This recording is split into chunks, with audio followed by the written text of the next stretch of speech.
Rebirth के बाद मैंने जानबूझकर उस इंसान से दूर रहना स्टार्ट किया जिसे मैं चुपके से पसंद करता था। मैं उसके साथ सेम लग्जरी कार में सिटी घूमने का चांस भी अवॉइड करता था। मैं हमेशा खुद को याद दिलाता था कि मैं सिर्फ एक ड्राइवर का बेटा हूं। लेकिन जब सू किंग ने अपने पास वाली खाली सीट देखी तो उसने पहली बार ड्राइवर अंकल को बुलाया। अंकल लिन, आप अभी जा रहे हो? पापा लिन बहुत हैरान हो गए। यंग लेडी, आपको और कुछ चाहिए? सू किंग अचानक इरिटेट हो गई। क्या आपको लिनफेंग का वेट नहीं करना?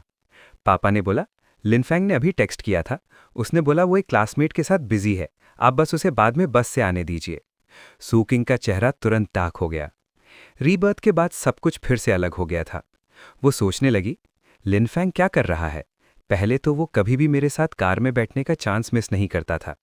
पिछली लाइफ में इसी टाइम पर वो डरता था कि कहीं मैं ज़्यादा देर वेट न करूं, इसलिए वो खुद पहले ही कार के पास आकर वेट करता था।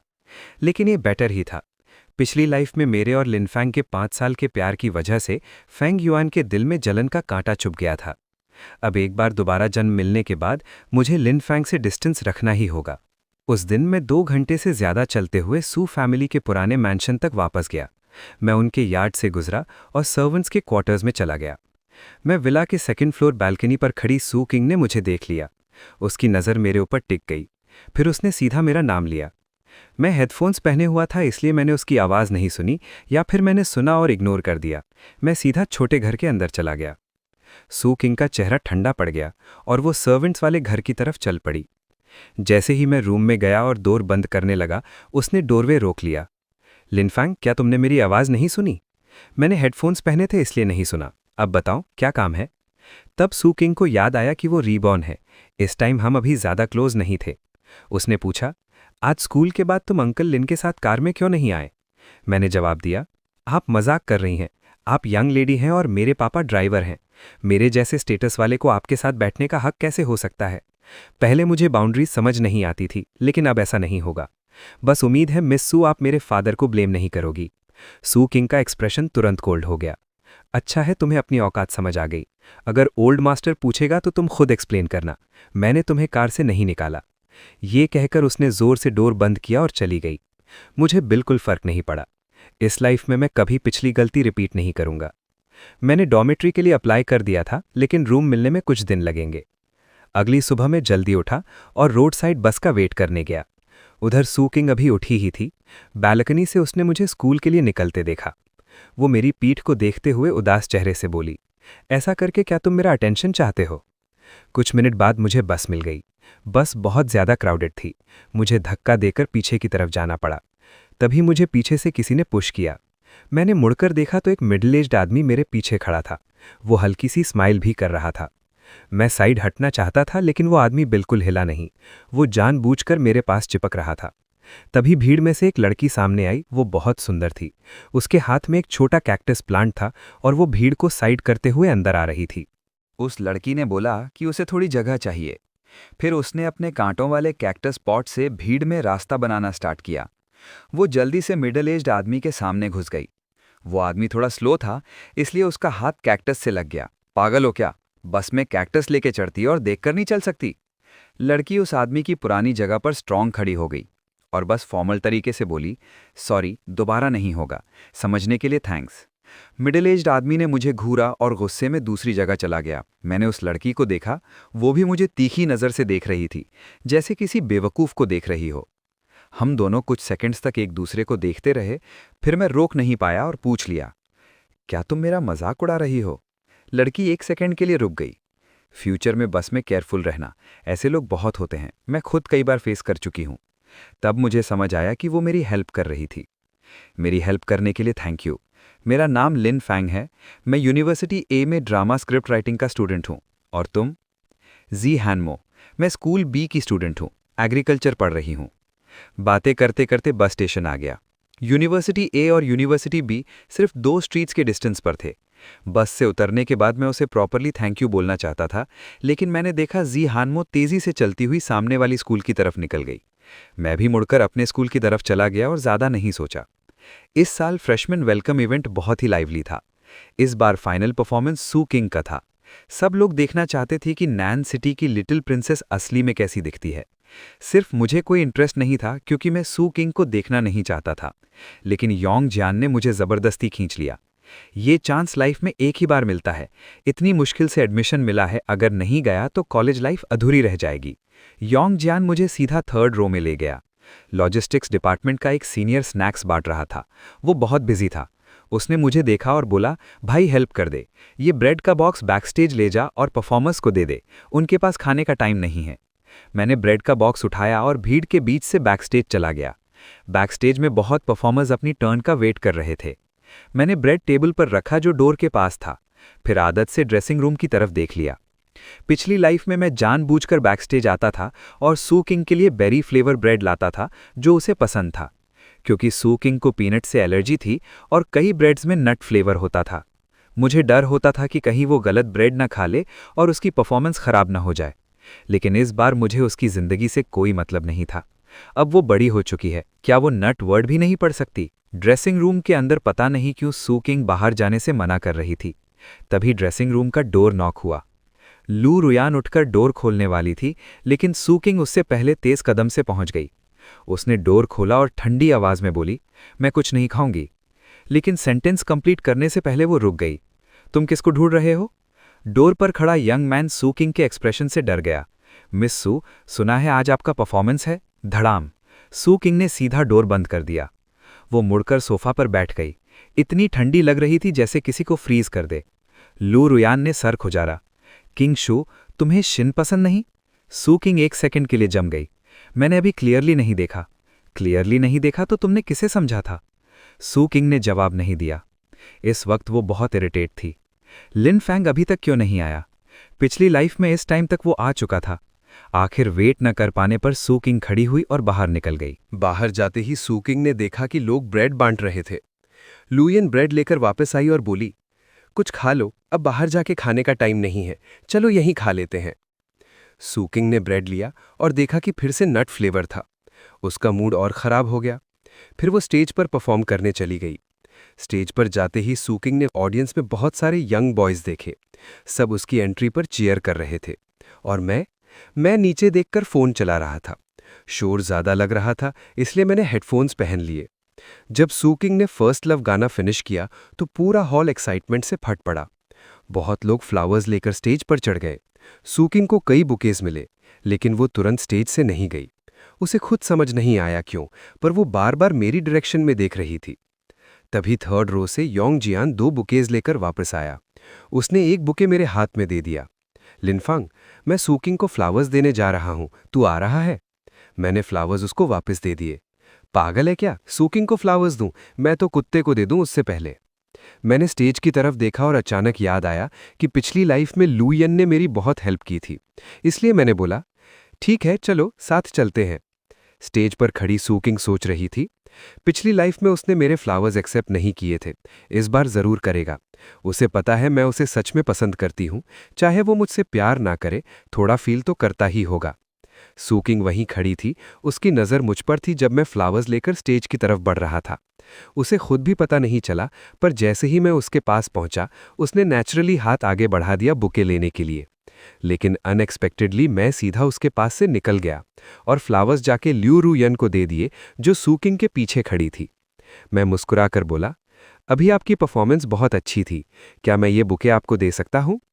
ल्यू रुयन 2 सेकंड के लिए शॉक हो गई, फिर खड़ी होकर फ्लावर्स ले लिए।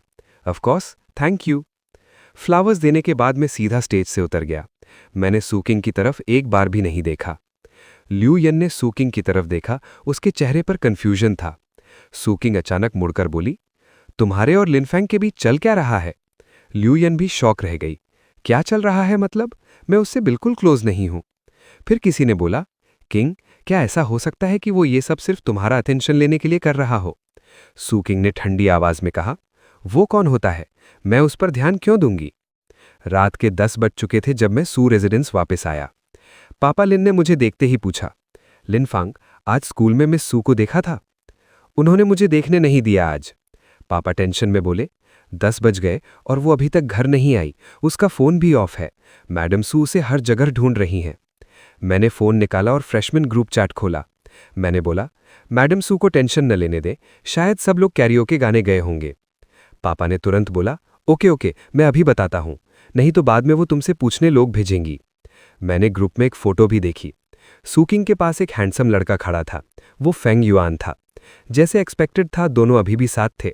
अगली सुबह सूकिंग रात भर घर ना आने की वजह से मैडम सू बहुत गुस्से में थी। मुझे डर था कहीं मुझे पकड़कर क्वेश्चनिंग न करें, इसलिए मैं जल्दी उठकर घर से निकल गया। बस में चढ़ते ही मैंने एक नज़र डाली और जीहान मो को देख लिया। आज जीहान मो के हाथ में एक ट्रांसपेरेंट पॉट था जिसमें सक्यूलेंट प्लांट था। मुझे थोड़ा डर था कहीं फिर से वही मिडिल एज्ड आदमी न मिल जाए, इसलिए मैं तुरंत उसके पास गया और स्माइल करके बोला, हाय। जीहान मो चुपचाप थोड़ा साइड हुई और मेरे लिए जगह बना दी। बेसिकली उसने मुझे अंदर साइड प्रोटेक्ट कर दिया। उसकी सोच समझकर मैं थोड़ा टच्ड हुआ।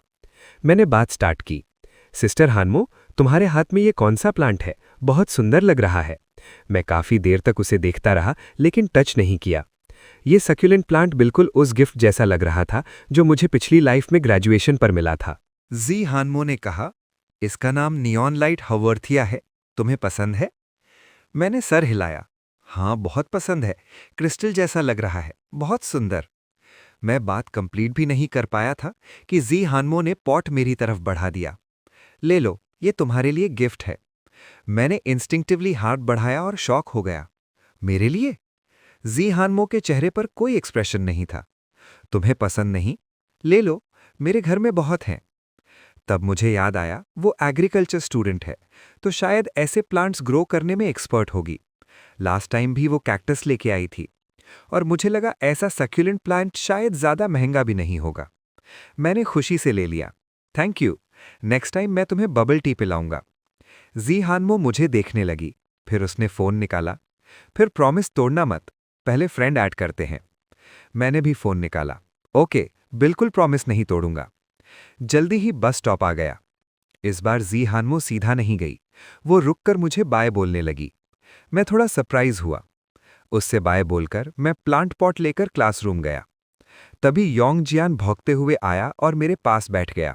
उसका फेस एक्साइटेड था। कल रात ग्रुप चाट में लेट नाइट गॉसिप चल रहा था। सुना है सू फैमिली की लिटिल प्रिंसेस पॉलिटेक्निक यूनिवर्सिटी के हॉट बॉय को डेट कर रही है। मुझे पता था वो हॉट बॉय फेंग युआन ही है। फेंग युआन पहले अब्रॉड पढ़ने जाना चाहता था, लेकिन उसके फादर के प्रॉब्लम्स की वजह से नहीं जा सका। मजबूरी में एंट्रेंस एग्जाम दिया और पॉलिटेक्निक यूनिवर्सिटी ज्वाइन कर ली। अभी उनकी फैमिली कंडीशन भी अच्छी नहीं चल रही थी। वो सू किंग जैसी सुपर रिच लड़की को पकड़ना चाहता था और सू किंग भी फेंग युआन के लिए फैमिली से आर्ग्यू करके अब्रॉड जाना रिफ्यूज कर चुकी थी। दोनों मिलते ही क्लोज हो गए थे। शायद अभी फेंग युआन के रेंटेड अपार्टमेंट में रोमांस चल रहा होगा। मेरा काम फेस देखकर योंग जियान हैरान हो गया। लिनफांग, तुझे शॉक नहीं लगा? सू किंग किसी को डेट कर रही है। मैंने सीधा बोला, उस यंग लेडी का मैटर मुझसे क्या लेना देना।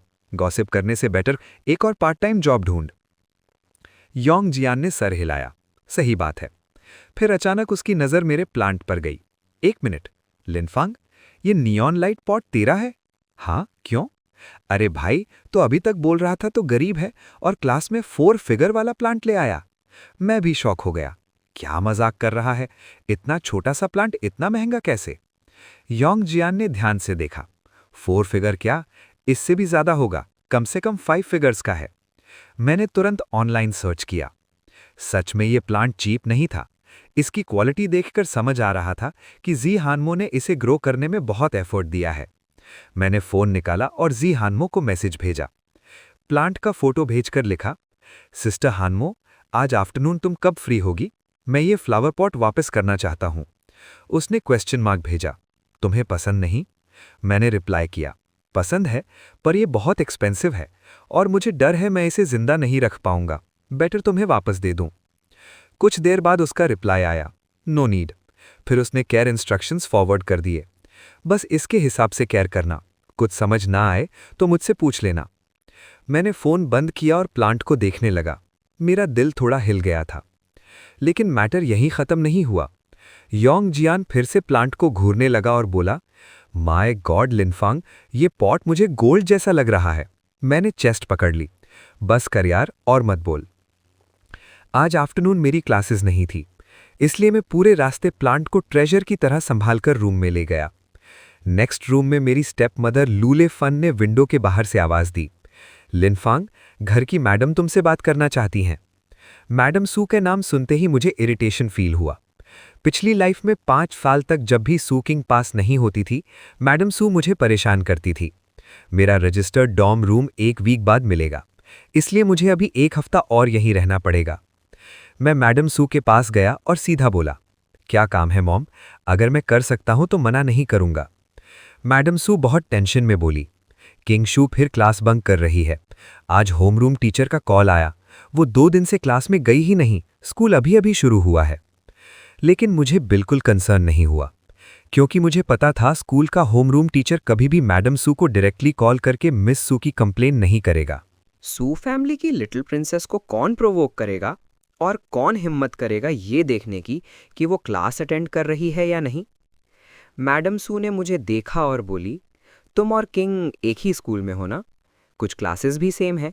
क्या तुम मेरी हेल्प कर सकते हो उस पर नज़र रखने में? अगर वो क्लास बंक करे मुझे टेक्स्ट कर देना, पहले ऐड करते हैं। मुझे सब क्लियरली समझ आ गया। मैडम सू असल में सू किंग के बंक करने पर गुस्सा नहीं थी। वो इसलिए गुस्से में थी क्योंकि सू किंग क्लास बंक करके फांग युआन के साथ डेट पर जा रही थी। ये सब पिछली लाइफ में भी हुआ था। तब मुझे सू किंग के लिए फीलिंग्स थी, इसलिए मैंने उसे सब बता दिया था। उसके बाद सू किंग हर बार क्लास में जल्दी आती थी, अटेंडेंस के लिए मेरे सामने बैठती थी। मैं फ़ोटो खींचकर मैडम सू को भेज देता था और वो फिर निकल जाती थी। बाद में जब मैडम सू को सच पता चला तो उसने सारा गुस्सा मुझ पर निकाला। इस बार मैं सू किंग की हेल्प नहीं करना चाहता था। मैं मना करने ही वाला था कि लूले फन ने मेरे बैग पर हाथ रखा। अरे बस फोटो ही तो लेना है मिस सू का, इतना भी मुश्किल काम नहीं है। चिंता मत करो मॉम, लिनफांग ज़रूर कर देगा। ये बोलकर उसने अपने वी चैट से मैडम सू का QR कोड स्कैन कर लिया, फिर कॉन्टैक्ट कार्ड मेरे हाथ में दे दिया।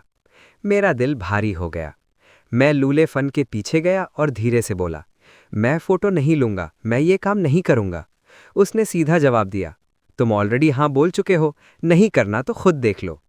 मैं सीधा रूम में वापस आ गया। मुझे मैडम सू की प्लानिंग समझ आ गई थी। क्योंकि मैं रिसेंटली सू किंग के पास जाने लगा था, इसलिए मैडम सू अलर्ट हो गई थी। और सू किंग को सबसे ज़्यादा नफरत थी किसी के कंट्रोल या स्पाइंग से। तो मैडम सू मुझे सीक्रेटली फ़ोटो लेने को कह रही थी, ताकि सू किंग मुझसे हेट करे और फांग युआन से भी दूर रहे। रात 10 बजे के बाद सू किंग फाइनली घर आई। घर आते ही उसका मैडम सू के साथ झगड़ा स्टार्ट हो गया। लगभग 1 घंटे तक दोनों आर्ग्यू करते रहे। फिर सू किंग गुस्से में विला से बाहर निकली और पास वाले पवेलियन में चली गई। वो पवेलियन मेरे रूम की विंडो के सामने था। पिछली लाइफ में मैं अक्सर विंडो से चुपके उसे देखता था। सू किंग ठंडी नज़र से मेरी विंडो को देख रही थी और मन में काउंट करने लगी। हर बार जब वो 20 तक काउंट करती थी, ड्राइवर का बेटा यानी मैं बाहर आ जाता था, कभी खाना लेकर, कभी अम्ब्रेला लेकर या बस उसे देखने के लिए। लेकिन इस बार क्लिक, जिस विंडो को वो देख रही थी वो अचानक बंद हो गई और तुरंत कर्टन्स भी बंद हो गए। सू किंग सीधी खड़ी रह गई। उसके चेहरे पर डिसबिलीव था। वो गुस्से में आई और मेरी विंडो पर नॉक करने लगी। मुझे उम्मीद नहीं थी कि वो खुद नॉक करेगी। मैं कुछ सेकंड्स रूम में खड़ा रहा, फिर बाहर गया। मिस सू, मुझे ढूंढ रही हो? सू किंग ने मुझे अजीब एक्सप्रेशन से देखा। तुमने विंडो क्यों बंद की? प्राइवेसी के लिए, अंदर सब दिखता है, अच्छा नहीं लगता। उसका फेस तुरंत कोल्ड हो गया। मेरा बिहेवियर पिछली लाइफ से अलग था, पर उसे लगा ये भी मेरा नया ट्रिक है अटेंशन लेने का। ठीक है, आज के बाद विंडो बंद ही रखना, कभी मत खोलना। मैं उसके जाते हुए फिगर को देखकर सोचा, ये रिच यंग लेडी सच में बहुत ट्रबलसम है। सू किंग अचानक रुक गई, फिर मुड़कर बोली, मेरी मदर ने तुमसे क्लास में मेरी फोटोज लेने को बोला है, राइट? मैं शॉक हो गया। तुम्हें कैसे पता?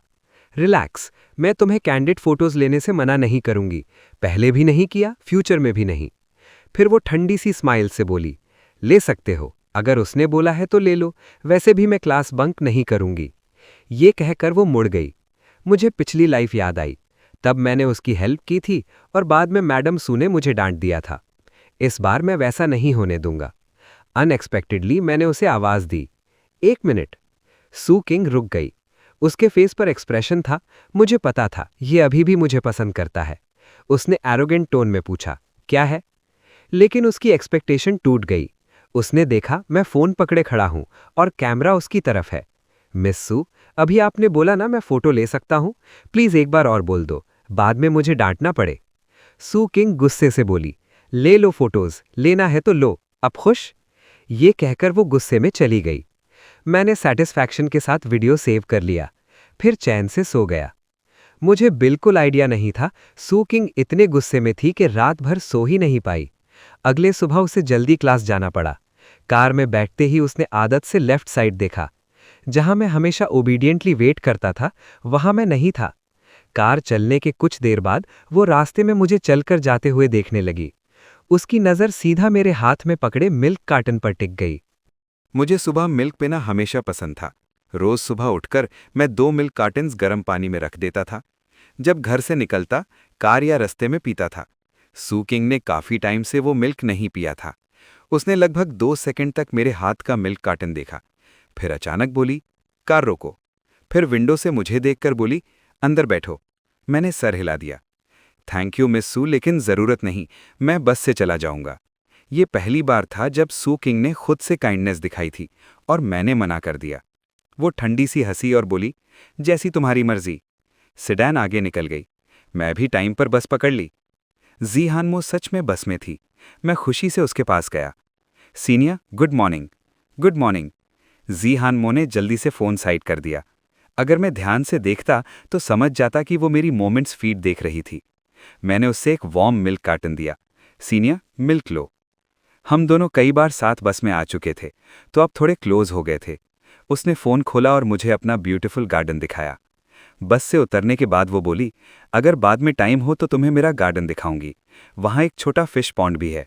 हम बात कर ही रहे थे कि जी हानमो अचानक रुक गई। मैंने भी फील किया कुछ हुआ है। ऊपर देखा तो सू किंग अपनी 2 फ्रेंड्स के साथ खड़ी थीं। उनकी नज़र जी हानमो के हाथ में मिल्क कार्टन पर थी। उसकी एक फ्रेंड ताने मारकर बोली, किंगशू, ये तुम्हारे घर के ड्राइवर का बेटा नहीं है?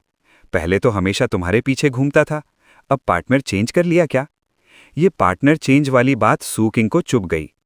उसे अभी तक पता ही नहीं था कि मैं भी रीबॉर्न हो चुका हूं। सू किंग ने जी हानमो के हाथ का मिल्क कार्टन देखा, फिर मुझे स्नेयर करके बोली, अब समझी मैं, इसीलिए मुझसे राइड नहीं मांगते हो। किसी और लड़की पर दिल आ गया, इसीलिए मैं अच्छी नहीं लगती। मेरा फेस तुरंत उतर गया। मिस सू, क्या बकवास कर रही हो? वो बोली, बकवास? क्या गलत बोला? जब तुम पहली बार सू फैमिली आए थे, रोज सुबह कार में मेरा वेट करते थे ना, यही मिल्क कार्टन मुझे देते थे। अब किसी और को क्यों दे रहे हो? पिछला खुद याद आया तो मेरा एक्सप्रेशन ग्रिम हो गया। मुझे सच में अफसोस हुआ कि मैंने कभी सू किंग को पसंद किया था। आज इसने क्या खा लिया जो ऐसी हो गई? सू किंग ने जी हानमो की तरफ देखा और बोली, तुम्हें शायद पता नहीं, ये मेरे घर के ड्राइवर का बेटा है। मुझे बहुत एम्बैरेसमेंट फील हुआ। सॉरी सीनियर जी। जी हानमो ने हाथ बढ़ाकर मेरे हेड पर हल्का पैट किया। तुम्हें सॉरी बोलने की ज़रूरत नहीं, तुमने कुछ गलत नहीं किया।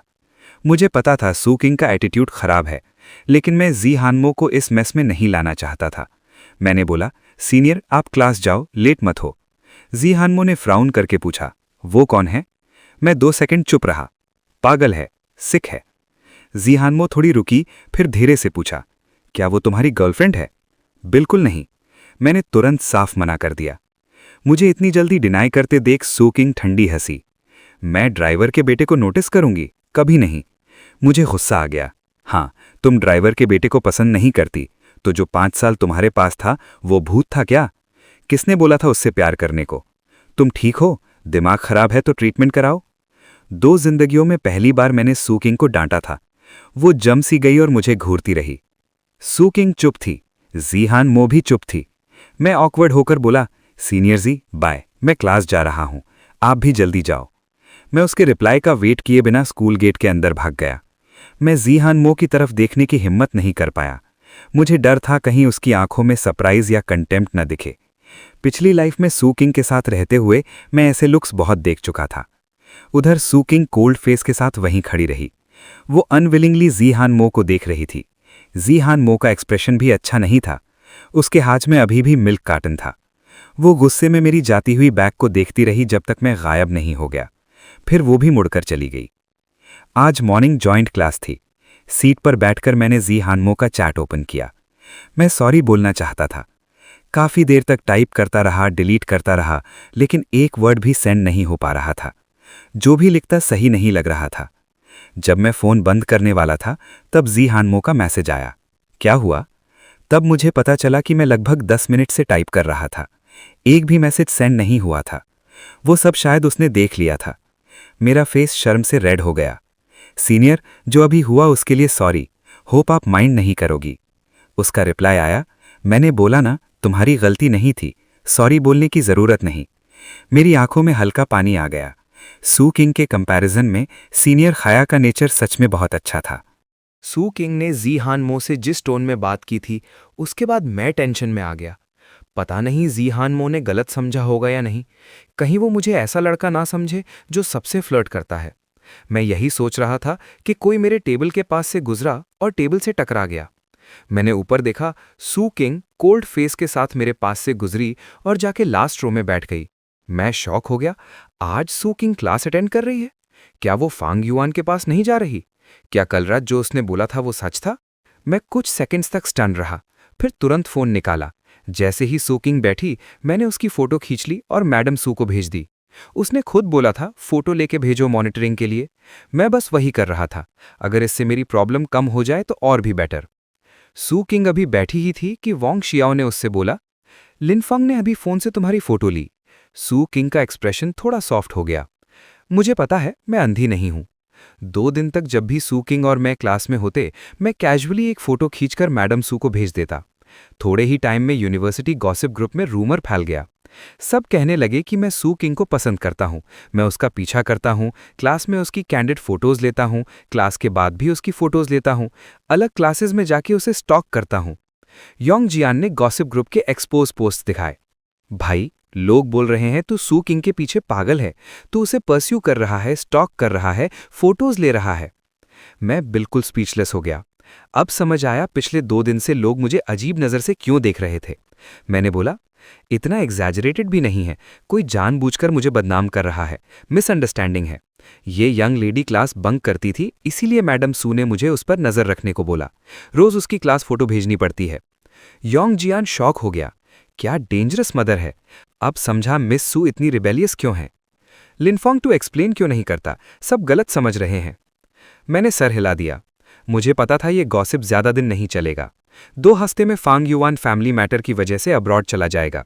फिर सू किंग के पास क्लास बंक करके उसके पास जाने का रीजन नहीं रहेगा। मैडम सू भी रिलैक्स हो जाएगी। मुझे डेली फोटोज भेजने की जरूरत नहीं पड़ेगी। लेकिन जिससे डर हो वही होता है। उस दोपहर लंच टाइम में मेरी मुलाकात सू किंग से हो गई। मुझे लगा मेरी किस्मत ही खराब है। पिछली लाइफ में उसे मिलने के लिए मैं चांस एनकाउंटर्स प्लान करता था।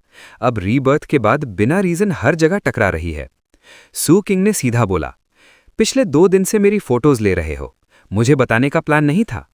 फिर थोड़ा रुककर मीनिंगफुली बोली, मेरी फोटोज अभी भी गैलरी में सेव्ड हैं। मैंने उसे डिस्डेन से देखा। तुम ही तो क्लास बंक करती थी, इसीलिए मैडम सू ने अटेंडेंस फोटोज मांगे। अब तुम रोज क्लास आ रही हो, मैडम सू बहुत खुश है। रिपोर्ट करने को और क्या है। चिंता मत करो, मैं तुम्हारी फोटो सेव नहीं करता, एक भी नहीं। सू किंग की आंखें हल्की सी हिल गईं। वो थोड़ी डिसअपॉइंटेड लग रही थीं। इतनी फोटोज लीं, एक भी सेव नहीं की। मैं क्यों सेव करूं? क्या रीजन है मेरे पास तुम्हारी फोटो सेव करने का? Bad luck? मेरी बात से सू किंग हंस पड़ी, लेकिन ठंडी हंसी थी। मुझे यकीन नहीं मिस्टर लिन, तुम मुझे पसंद करते हो, बस मान नहीं रहे। मैंने अंदर ही अंदर माना, पिछली लाइफ वाला मैं सच में उसे पसंद करता था, लेकिन अब मैं श्योर था, अब नहीं। मैंने फ़ोन निकाला और मैडम सू के साथ चैट हिस्ट्री खोल दी। अगर बिलीव नहीं करती खुद देख लो। सू किंग ने फ़ोन छीन लिया। उसने चैट देखी। सिर्फ क्लास की फ़ोटोज़ थीं या क्लास के बाद की फ़ोटोज़ थीं। हर फोटो में या तो उसकी बैक थी या ब्लरी साइड प्रोफाइल थी। एक भी क्लियर फ्रंट प्रोफाइल नहीं थी। सू किंग का फेस तुरंत डार्क हो गया। अच्छा, मेरी मॉनिटरिंग की, मेरी फोटोज ली और मेरा फेस तक कैप्चर नहीं किया। इतना भी देखना नहीं चाहते मुझे? मैंने बिल्कुल इमोशनलेस बोला, क्योंकि तुम्हारा फ्रंट प्रोफाइल इतना अट्रैक्टिव भी नहीं है। सू किंग ठंडी हंसी और सर हिला दिया। सू किंग ठंडी नज़र से मुझे देखकर बोली, फिर बताओ, किसका फेस ब्यूटीफुल है? क्या वो जी हानमो है? मैं हैरान हो गया। सीनियर जी का नाम अचानक क्यों ला रही है? वो तुरंत बोली, सीनियर जी? उसे इतनी फैमिलियरिटी से बुलाते हो? मैं भी तुम दोनों से बड़ी हूं, मुझे सीनियर क्यों नहीं बुलाते? उसके साथ तुम्हारा रिलेशन क्या है? मैंने हाथ बढ़ाकर अपना फोन वापस खींच लिया। हमारे बीच जो भी रिलेशन हो, तुमसे कोई लेना देना नहीं। सू किंग का चेहरा तुरंत ग्रिम हो गया। उसने गुस्से में मेरा फोन जमीन पर फेंक दिया। क्रैक! स्क्रीन टूट गई। मैं तुरंत फोन उठाने झुक गया। सू किंग, तुम पागल हो क्या? स्क्रीन टूट गई है, इसका पैसा तुम्हें देना पड़ेगा। मैं बिल भेज दूंगा, होप मिस सू पेमेंट से मुकरोगी नहीं। ये कहकर मैं तुरंत वहां से चला गया। मैं एक सेकंड भी उसके साथ और नहीं रहना चाहता था। सू किंग गुस्से में पैर पटकने लगी। Damn it! पहले जब उसे पता चला था कि मैं उसकी फोटोज लेता हूं, वो अंदर से खुश थी। उसे लगा मैं सीक्रेटली उसे प्यार करता हूं, इसीलिए उसने मुझे फोटोज लेने दिया था। उसे लगता था घर जाकर मैं उन फोटोज को चुपके देखूंगा। अब वही बात उसे खुद गुस्सा दिला रही थी। जब मैं स्कूल लौट रहा था, रास्ते में फूड स्ट्रीट से गुजरा। मुझे नहीं पता था सामने वाले स्कूल की जीहानमो भी आज क्लासमेट्स के साथ वहीं लंच कर रही थी। सबसे पहले उसने मुझे देखा, लेकिन उसने मुझे आवाज नहीं दी। सुबह वो एग्रीकल्चर कॉलेज में काफी आवर्स फील्ड वर्क करके आई थी। उसके कपड़ों पर मिट्टी लगी थी। शायद वो मेरे सामने अपनी इमेज खराब नहीं करना चाहती थी, और मेरा एक्सप्रेशन भी अच्छा नहीं लग रहा था। जब मैं भीड़ में गायब हो गया, तब उसकी टेबल के क्लासमेट्स भी मुझे देख रहे थे। एक ने पूछा, जिसके बारे में बात हो रही थी वो यही है?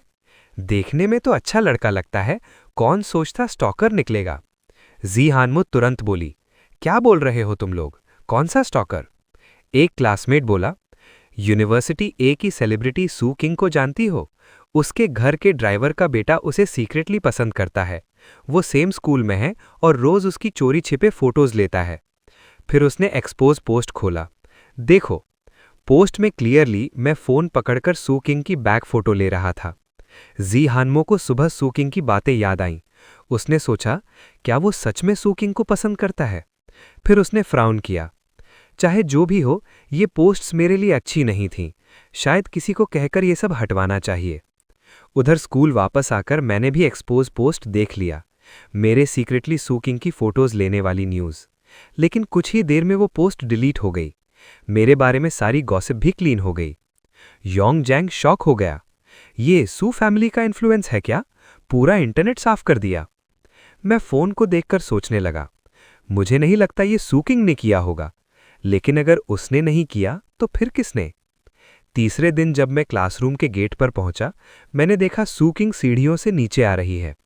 वो बोली, आज फांग युआन का बर्थडे है, मुझे उसके लिए गिफ्ट लेने जाना है। आज मेरी मदर को थोड़ा हैंडल कर दो, कल से मैं ओबीडियंटली क्लास आ जाऊंगी। वो ऐसे बोल रही थी जैसे मेरा काम हो उसकी हेल्प करना। मैंने सीधा फोन निकाला और उसकी फोटो खींच ली। फिर कोल्ड फेस से बोला, ठीक है, जाओ। ये बोलकर मैं वीचैट खोलने लगा। मैं उसकी स्किपिंग क्लास वाली फोटो मैडम सू को भेजने वाला था। सू किंग ने तुरंत फोन छीन लिया। तुम इतने इर्रीजनेबल क्यों हो? मैंने बोला ना, आज फांग युआन का बर्थडे है, मैं रात 8 बजे वापस आ जाऊंगी। इतना भी मुश्किल है मेरी मदर को हैंडल करना?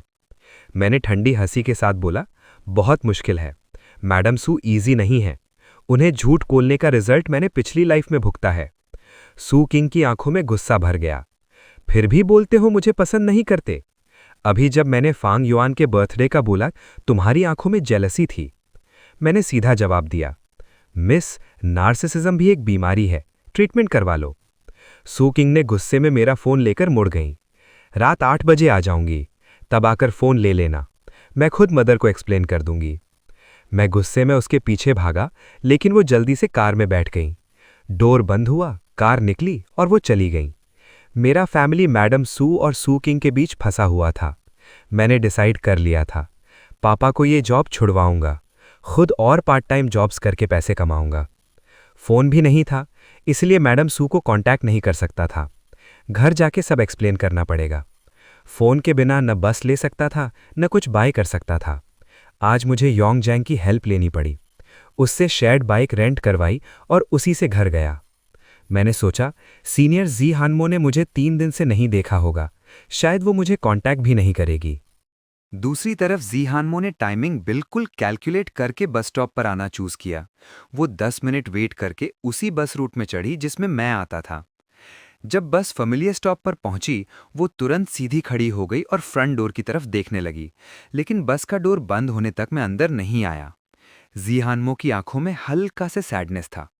उस दिन के बाद जब हम बस से उतरकर सूकिंग से टकराए थे, मैं दोबारा बस में दिखा ही नहीं। वो सोचने लगी, क्या वो मुझे अवॉइड कर रहा है? यह सूकिंग की वजह से? क्या वो जानबूझकर मुझसे डिस्टेंस बना रहा है? उसने नॉर्मल एक्ट करते हुए मेरा वीचैट खोला और मैसेज भेजा, नियॉन प्लांट पॉट कैसा है आजकल? थोड़ा धूप देना, लेकिन ज्यादा स्ट्रॉन्ग सनलाइट मत देना। मैसेज कैजुअल था, लेकिन भेजने के बाद वो एंग्शियस होकर रिप्लाई का वेट करने लगी। पूरा मॉर्निंग निकल गया, कोई रिप्लाई नहीं। शाम तक भी नहीं। पूरा दिन जी हानमो इसी बात में सोचती रही। आखिर उसने फिर मैसेज भेजा, रिप्लाई क्यों नहीं? कहीं तुमने उसे मार तो नहीं दिया? इस बार तुरंत मैसेज आया, आज के बाद लिन फैंग को मैसेज मत भेजना। जी हानमो का एक्सप्रेशन हैवी हो गया।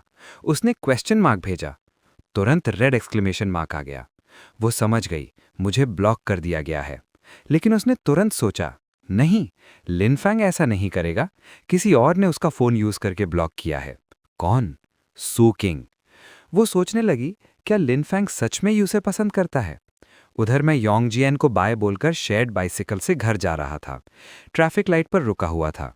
जी हानमो बस में थी और उसने मुझे बाइसिकल पर देख लिया। वो बिलीव नहीं कर पा रही, सिर्फ मुझसे बचने के लिए इतनी दूर साइकिल से जा रहा है। आज हल्की स्नो जैसी ठंड थी और मैं धीरे धीरे साइकिल चला रहा था। तभी रोड साइड से किसी ने आवाज दी। एक लड़की की क्लियर और सॉफ्ट वॉइस थी, थोड़ा रिजेंटमेंट भी था। फिर किसी का हाथ मेरे हैंडल बार पर आया।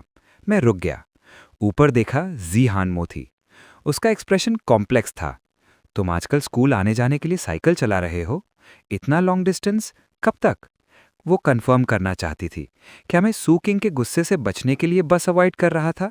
मैं अभी तक नहीं जानता था कि मुझे वीचैट पर ब्लॉक कर दिया गया है। मैंने हैरानी से पूछा, सीनियर आप यहाँ?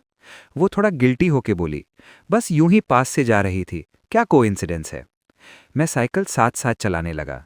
मैंने ऑनेस्टली बोला, आज मॉर्निंग स्कूल आते वक्त सू किंग ने मेरा फ़ोन छीन लिया।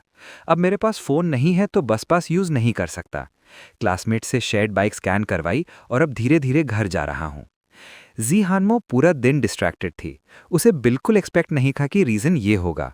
वो धीरे से बोली, तुम्हारा फ़ोन सू किंग के पास है? मैंने सर हिलाया। वो क्लास बंक करती है। मैडम सू ने मुझे उस पर नज़र रखने को बोला था। जब उसे पता चला वो गुस्सा हो गई और फ़ोन ले गई। मुझे मैडम सू को कांटेक्ट भी नहीं करने दे रही। अब सब क्लियर हो गया। जी हानमो ने अंदर ही अंदर रिलीफ लिया। अच्छा हुआ वो बस से उतरकर मुझे क्लियर करने आई थी। तभी आसमान से हल्की बूंदाबांदी शुरू हो गई। जी हानमो ने ऊपर देखा, बारिश हो रही है। अब साइकिल मत चलाओ, पहले कहीं शेल्टर चलते हैं। फिर उसने पूछा, डिनर किया? मैंने ओबीडियंटली बोला, हाँ किया। फिर उसने फिर पूछा, बबल टी पिया? मुझे सवाल थोड़ा स्ट्रेंज लगा। नहीं, आज नहीं पिया। चलो फिर मैं ट्रीट देती हूँ बबल टी। अब बारिश थोड़ी तेज होने लगी थी। रोड पर सब लोग भागने लगे। जी हानमो ने मेरा स्लीव पकड़ा और मुझे साथ खींचकर भागी। मॉल के एंट्रेंस पर पहले ही क्राउड था। वो मेरा स्लीव टाइट पकड़े हुए भीड़ के बीच से अंदर घुस गई। बबल टी शॉप का एटमॉस्फेयर अजीब क्वाइट था। हम दोनों चुपचाप बैठे रहे और विंडो के बाहर बारिश देखते रहे। सच कहूं तो हम टोटल कुछ हीठा बार मिले थे। मुझे समझ नहीं आ रहा था क्या बोलूं, और जी हानमो भी पता नहीं क्या सोच रही थी। मैं जी हानमो के साथ रेन से बचने मॉल आ गया था। मुझे बिल्कुल आइडिया नहीं था। उधर सू किंग फांग युआन के साथ उसका बर्थडे सेलिब्रेट कर रही थी, लेकिन अंदर से वो बहुत एंशियस थी। फांग युआन जानता था कि सू किंग हमेशा से उसे पसंद करती है, लेकिन पहले वो उसके साथ हमेशा अलूफ रहता था, कभी रिलेशनशिप एक्सेप्ट नहीं किया। लेकिन रिसेंटली उसे डेंजर फील हुआ। उसे लगा सू किंग ड्राइवर के बेटे यानी मेरे लिए उससे ज़्यादा केयर करती है जितना वो समझता था। इसलिए बर्थडे के मौके पर फांग युआन ने सीधा सू किंग के साथ रिलेशनशिप कंफर्म कर दिया। लेकिन अनएक्सपेक्टेडली ये सब सुनने के बाद भी सू किंग के फेस पर खुशी का कोई साइन नहीं था। वो बस विंडो के बाहर गिरती हैवी रेन को देख रही थी। उसकी आईब्रोज हल्की सी सिकुड़ गई। फिर उसने पॉकेट से एक ब्रोकन स्क्रीन फोन निकाला। फांग युआन ने फोन देखते ही शॉक से पूछा, किंग ये फोन किसका है? सू किंग का मूड पहले ही खराब था। लिन फांग का। ड्राइवर के बेटे का फोन तुम्हारे पास क्यों है? सू किंग ने फोन स्क्रीन टैप किया। उसने टाइम देखा, रात काफी हो चुकी थी। सुबह 9:30 पर उसने मेरा फ़ोन छीन लिया था ताकि मैं मैडम सू को ना बता सकूं कि वो फांग युआन के साथ क्लास बंक करके गई है। अब इतनी रात हो गई थी, बाहर अभी भी तेज़ बारिश हो रही थी। वो सोचने लगी, लिनफांग अब कैसा होगा। सू किंग थोड़ी इरिटेटेड हो गई। वो फांग युआन के साथ रहना चाहती थी, लेकिन उसे घर भी जाना था। आखिर वो बोली, वाई डोंट यू मेरे साथ घर चलो, आज और कल मेरे यहाँ रह लो, मैं तुम्हें स्कूल ड्रॉप कर दूंगी। फांग युआन एक सेकंड के लिए स्टन्ड रह गया। बचपन में वो ओल्ड सू मैनर गया था, लेकिन बड़ा होने के बाद कभी नहीं गया। उसे लगा इस बार सू किंग सच में रिलेशनशिप कंफर्म करना चाहती है। जब वो लोग घर पहुंचे, रात 10:30 बज चुके थे। अंदर आते ही सू किंग ने बटलर से पहला सवाल पूछा, लिनफांग को बुलाओ। बटलर बोला, मिस, लिनफांग अभी तक घर नहीं आया। क्या, अभी तक नहीं आया? सू किंग तुरंत गुस्से में आ गई। उसने प्रॉमिस किया था 8 बजे तक आएगा और फ़ोन ले जाएगा। मैं इतनी जल्दी फांग युआन को होटल से लेकर आई और वो खुद वापस नहीं आया। बटलर ने जल्दी से समझाया, मिस, इतनी रात हो गई है और बारिश भी हो रही है, शायद लिनफांग अम्ब्रेला नहीं लाया। फ़ोन करके पूछ लेते हैं कहाँ है, ड्राइवर लिन जाकर ले आएंगे। जैसे ही बटलर ने कॉल करना चाहा, सू किंग का फ़ोन रिंग हुआ। उसने इरिटेट होकर कॉल कट कर दिया। उसकी इतनी चिंता करने की ज़रूरत नहीं, अगर अम्ब्रेला नहीं है तो खुद खरीद ले। फिर अचानक उसे याद आया, मेरा फ़ोन तो उसके पास है, फ़ोन नहीं है तो मैं अम्ब्रेला कैसे बाय करता। वो अंदर ही अंदर झुंझुला गई। ठीक है, मैं खुद स्कूल जाकर ले आती हूँ। बटलर तुरंत बीच में आ गया, मिस, प्लीज़ मत जाइए, मैडम आपका वेट कर रही हैं। मैडम सू पूरे दिन गुस्से में थी क्योंकि वो सू किंग से कांटेक्ट नहीं कर पाई थी, और अब सू किंग फांग युआन को घर ले आई थी। उनका मूड और ख़राब होना ऑब्वियस था। बटलर ने फांग युआन की तरफ देखा, मिस्टर फांग, रेस्ट रूम रेडी है, आप पहले रूम में जाकर रेस्ट कर लीजिए। फांग युआन ने सू किंग को देखा और थोड़ा कंप्लेन करते हुए बोला, किंग, क्या मैं तुम्हारे रूम में आ सकता हूँ? बटलर को लगा ये आइडिया बिल्कुल अच्छा नहीं है। मैडम सू ऑलरेडी गुस्से में थी, ये तो आग में घी डालने जैसा था। सू किंग ने बटलर को इग्नोर कर दिया। सॉरी फांग युआन, अभी मैं तुम्हारे साथ नहीं रह सकती, तुम मेरे रूम में रेस्ट कर लो, मैं पहले मदर से मिलकर आती हूँ। उधर मैं और जी हानमो एक कैफ़े में बैठे थे। जी हानमो ने खुद से बोला, ये बारिश जल्दी रुकने वाली नहीं लगती, यहाँ वेट करने से बेटर है ऊपर चल के मूवी देखते हैं। मैं तुरंत बोला, मुझे लगता है हम इतने क्लोज नहीं हैं कि साथ में मूवी देखें। सीनियर, आपको मेरे साथ रुकने की ज़रूरत नहीं, मैं यहीं बारिश रुकने का वेट कर लूँगा। जी हानमो ने सीधा जवाब दिया, बस में जो ट्रबल हुआ था भूल गए? रात भी हो रही है, तुम्हारे पास फ़ोन भी नहीं है, अकेले रहना सेफ नहीं, क्या सच में इतनी रात साइकिल से घर जाओगे? उसने सीरियस नज़र से मुझे देखा। उसकी आंखों में हल्की स्ट्रिक्टनेस थी। मैं उसकी नज़र देखकर इंस्टिंक्टिवली सर हिला दिया। जी हानमो सीधी खड़ी हो गई, चलो मूवी देखते हैं। वो जो रीसेंट पॉपुलर एनिमेशन है कैसा रहेगा? मुझे सब कुछ थोड़ा स्ट्रेंज लग रहा था। मैं कुछ बोलता उससे पहले ही उसने फ़ोन देखा और बोली, 20 मिनट्स में स्टार्ट है, अभी टिकट्स मिल जाएंगी, पॉपकॉर्न लोगे? मैं कंफ्यूज होकर बोला, नहीं। मेरा दिमाग उसकी स्पीड के साथ चल ही नहीं रहा था। अभी पूछा देखना है या नहीं, और नेक्स्ट लाइन में टिकट्स भी ले ली। वो बोली, ठीक है, पॉपकॉर्न नहीं लेंगे, चलो ऊपर। मैं फिर मना करना चाहता था, लेकिन चुपचाप उसके पीछे चल दिया। मुझे ऐसे देखकर जी हानमो के दिल में हल्का सा एक्साइटमेंट हुआ। उसने माना वो थोड़ी नॉटी है। मैं बिल्कुल उस टाइप का लड़का था जो उसे पसंद था। जिस दिन उसने मुझे पहली बार बस में देखा था, वो तभी से अट्रैक्ट हो गई थी। उसने प्लान किया था कि धीरे धीरे मुझे परस्यू करेगी, लेकिन प्लान्स हमेशा काम नहीं करते। अब वो स्पीड बढ़ाना चाहती थी। जब मूवी खत्म हुई, लगभग 11:30 बज चुके थे। बाहर की बारिश काफ़ी कम हो गई थी। जी हानमो ने थोड़ा सॉरी फील करते हुए बोला, सॉरी, तुम्हारे साथ मूवी देखते देखते इतनी लेट हो गई, तुम्हारे फैमिली वरी करेगी? मैंने सर हिला दिया, नहीं, मैंने तुम्हारा फ़ोन यूज़ करके मेरे डैड को कॉल कर दिया था, वो वरी नहीं करेंगे। मूवी सच में बहुत अच्छी थी। थोड़ी देर के लिए मैं सू फैमिली के ट्रबल्स भूल गया था, लेकिन अब मुझे वापस जाकर मैडम सू के गुस्से का सामना करना था। जी हानमो ने फ़ोन निकाला और बोली, तुम सू मैनर वापस जा रहे हो? एड्रेस दो, मैं कार बुला के तुम्हें घर भेज देती हूँ। जब मैं ओल्ड सू मैनर पहुंचा, रात के 11:30 बज चुके थे। कार से उतरते ही मैंने अंदर बैठी जी हानमो को थैंक यू बोला। दिल में थोड़ा गिल्ट भी था। सीनियर जी हानमो सच में बहुत अच्छी थी। कार जाने के बाद मैं मुड़कर मैनर की तरफ चल दिया। जैसे ही मैं मेन गेट के अंदर गया, एक डार्क फिगर देखकर डर गया। डोर के पास कोई खड़ा था। मैं थोड़ा नर्वस हुआ। ध्यान से देखा, सू किंग थी। वो ग्लूमी फेस के साथ मुझे घूर रही थी। मिस सू, आप यहाँ क्या कर रही हो? उसकी आवाज़ ठंडी थी। मैंने बोला था ना 8 बजे तक आ जाना, इतनी लेट क्यों आए? मुझे कुछ टाइम से लग रहा था सू किंग मेरे साथ अजीब बिहेव कर रही है। मैंने सीधा जवाब दिया, मिस सू, ये मेरा प्राइवेट मैटर है, मुझे आपको रिपोर्ट करना ज़रूरी है क्या? मेरा फ़ोन वापस मिलेगा? मेरी थोड़ी डिस्गस्टेड नज़र देखकर सू किंग अनकंफर्टेबल हो गई। उसने फ़ोन निकाला लेकिन तुरंत नहीं दिया। वो मुझे स्टर्नली देखकर बोली, ये कैप किसकी पहनी है? मैं 1 सेकंड के लिए रुक गया। फिर याद आया, मैं अभी भी जी हानमो की कैप पहने हुआ था। आज बारिश हो रही थी, मेरे पास फ़ोन नहीं था, अम्ब्रेला बाय नहीं कर सकता था। एक काइंड सीनियर ने मुझे कैप दे दी। ये बोलकर मैं आगे बढ़ा और उसके हाथ से फ़ोन छीन लिया। सू किंग के दिमाग में बस वाली लड़की आ गई। क्या वो सच में बस काइंड सीनियर थी? हज़ारों युआन की कैप इतनी कैजुअली दे दी? लगता है वो सच में बहुत काइंड है। फिर उसने सोचा, नो वे, हज़ारों युआन की कैप? सू किंग स्नियर करके बोली, अब समझी, इसलिए मेरे साथ आना बंद किया। तुम्हें कोई बेटर इंसान मिल गया जिससे चिपक सको? मैंने हल्का सा हंसकर बोला, अगर मुझे इंसल्ट करके आपको खुशी मिलती है तो समझ लो मैंने गुड डीड कर दिया। सू किंग का मूड और ख़राब हो गया। मेरा नेचर पहले बहुत सॉफ्ट था, मैं कब इतना तीखा हो गया? उस रात वो फांग युआन को घर लाई थी और मैडम सू से ह्यूज फाइट हुई थी। एंड में गुस्से में डोर पटककर निकल गई। तब तक मैं घर भी नहीं आया था। वो मुझे कांटेक्ट भी नहीं कर पा रही थी।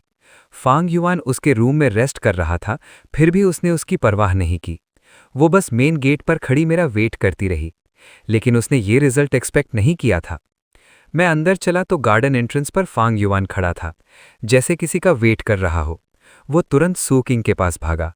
किंगशू, मैंने सुना तुम और तुम्हारी मदर फाइट कर रहे थे। उन्होंने बोला मुझे घर से निकाल देंगे। तुम इतनी देर गायब थी, मैं अकेला डर गया था। आज रात मैं घर चला जाता हूँ, मैं यहाँ नहीं रहूँगा। तुम्हारी मदर मुझे पसंद नहीं करती। मैं साइड से कोल्ड एक्सप्रेशन के साथ सब देख रहा था। सू किंग सच में फांग युआन को घर ले आई थी। आज मैडम सू को हार्ट अटैक ही ना आ जाए। सू किंग ने फांग युआन को हक करके कंफर्ट किया। फांग युआन, तुम्हें कहीं जाने की ज़रूरत नहीं, मैं तुम्हें यहाँ लाई हूँ।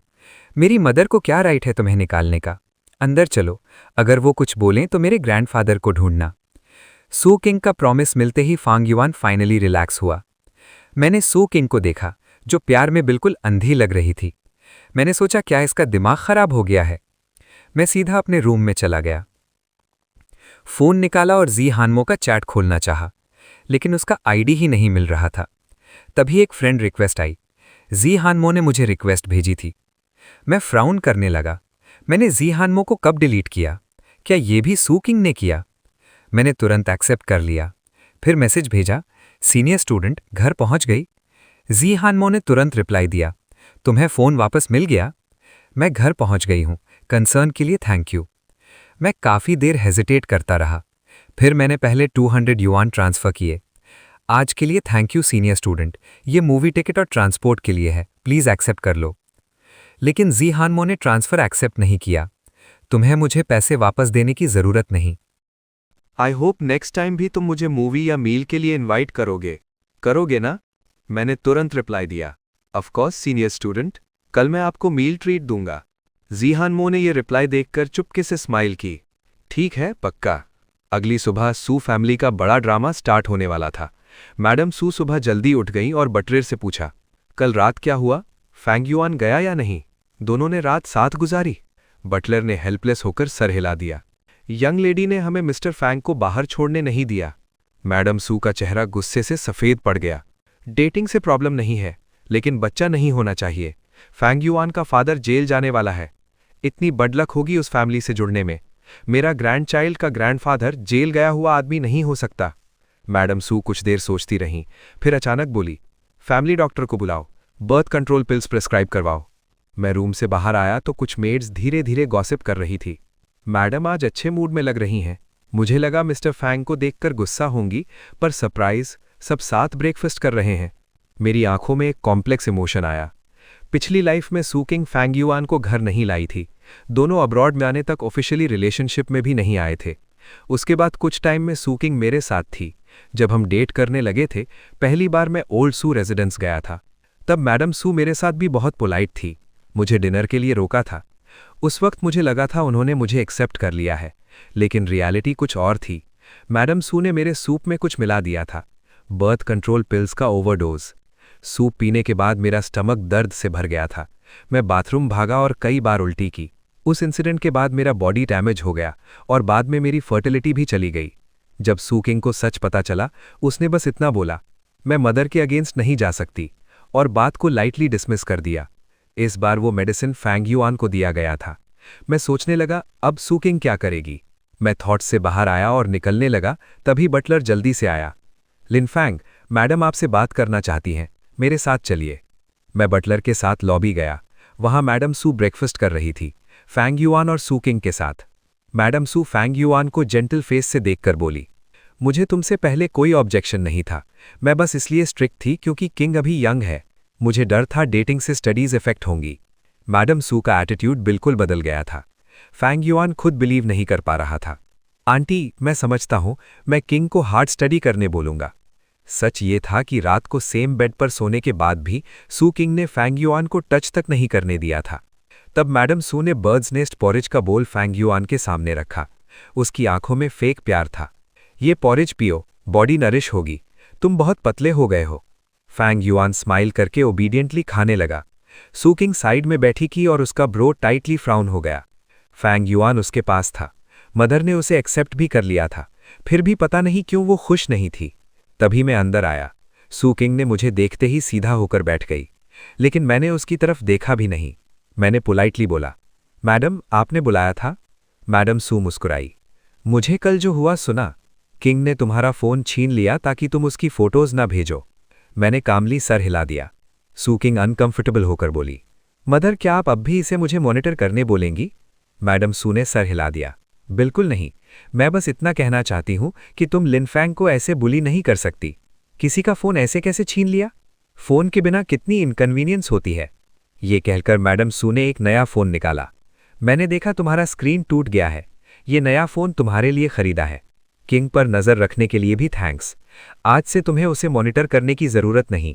मैडम सू ने सीधा कहा, अब फैंग युआन मेरी हेल्प करेगा किंग पर नजर रखने में। उस वक्त Fang Yuan bird's nest porridge finish कर चुका था और स्वीट स्माइल के साथ बोला, आंटी, टेंशन मत लीजिए, मैं डेफिनेटली उसे हार्ड स्टडी करवाऊंगा। मैं अंदर ही अंदर हंसा, फिर ओबीडियंटली बोला, थैंक यू मैडम, मैं स्कूल के लिए निकलता हूं। सू किंग तुरंत खड़ी हो गई और मेरे पीछे चलने लगी। उसकी मूवमेंट्स थोड़ी जल्दी में थी। लेट हो रहा है, मुझे भी स्कूल जाना है।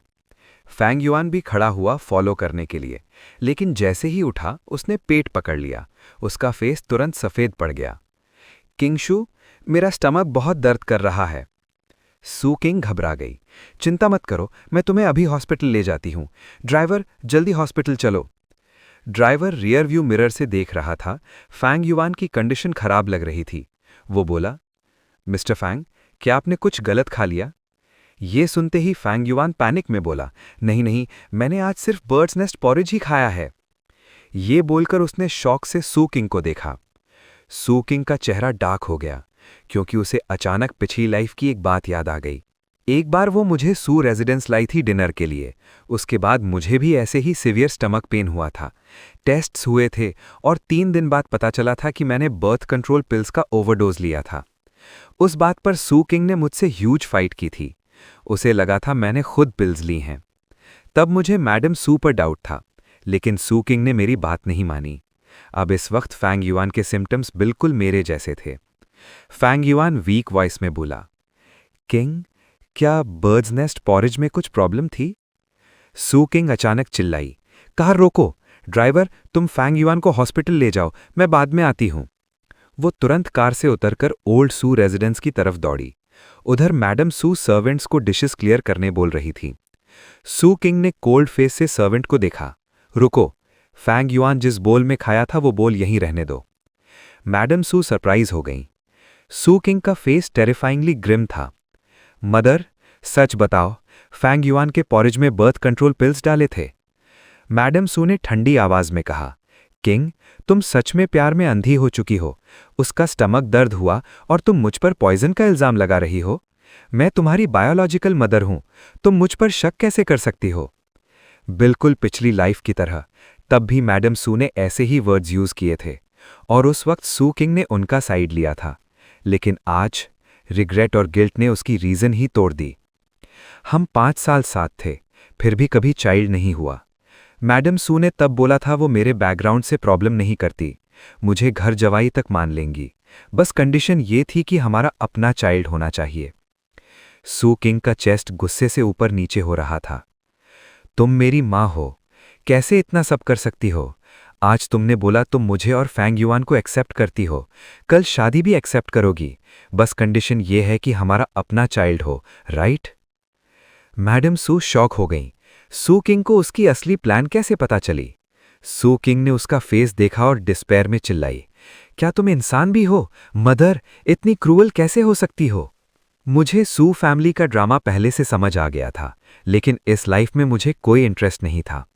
उनके घर का मैटर अब मुझसे रिलेटेड नहीं था। मैं बस में चढ़ा और ऑटोमेटिकली जीहानमो को ढूंढने लगा। वो सच में बस स्टॉप पर खड़ी थी, मेरी डायरेक्शन में देख रही थी। मैं भीड़ से निकलकर उसके पास गया। Senior student, good morning. Jihanmo की आंखों में स्माइल आ गई। गुड मॉर्निंग, मैंने बोला। आपकी कैप ले आया हूं, कल वॉश की थी लेकिन आज भी ड्राई नहीं हुई, कल ड्राई होते ही वापस दे दूंगा।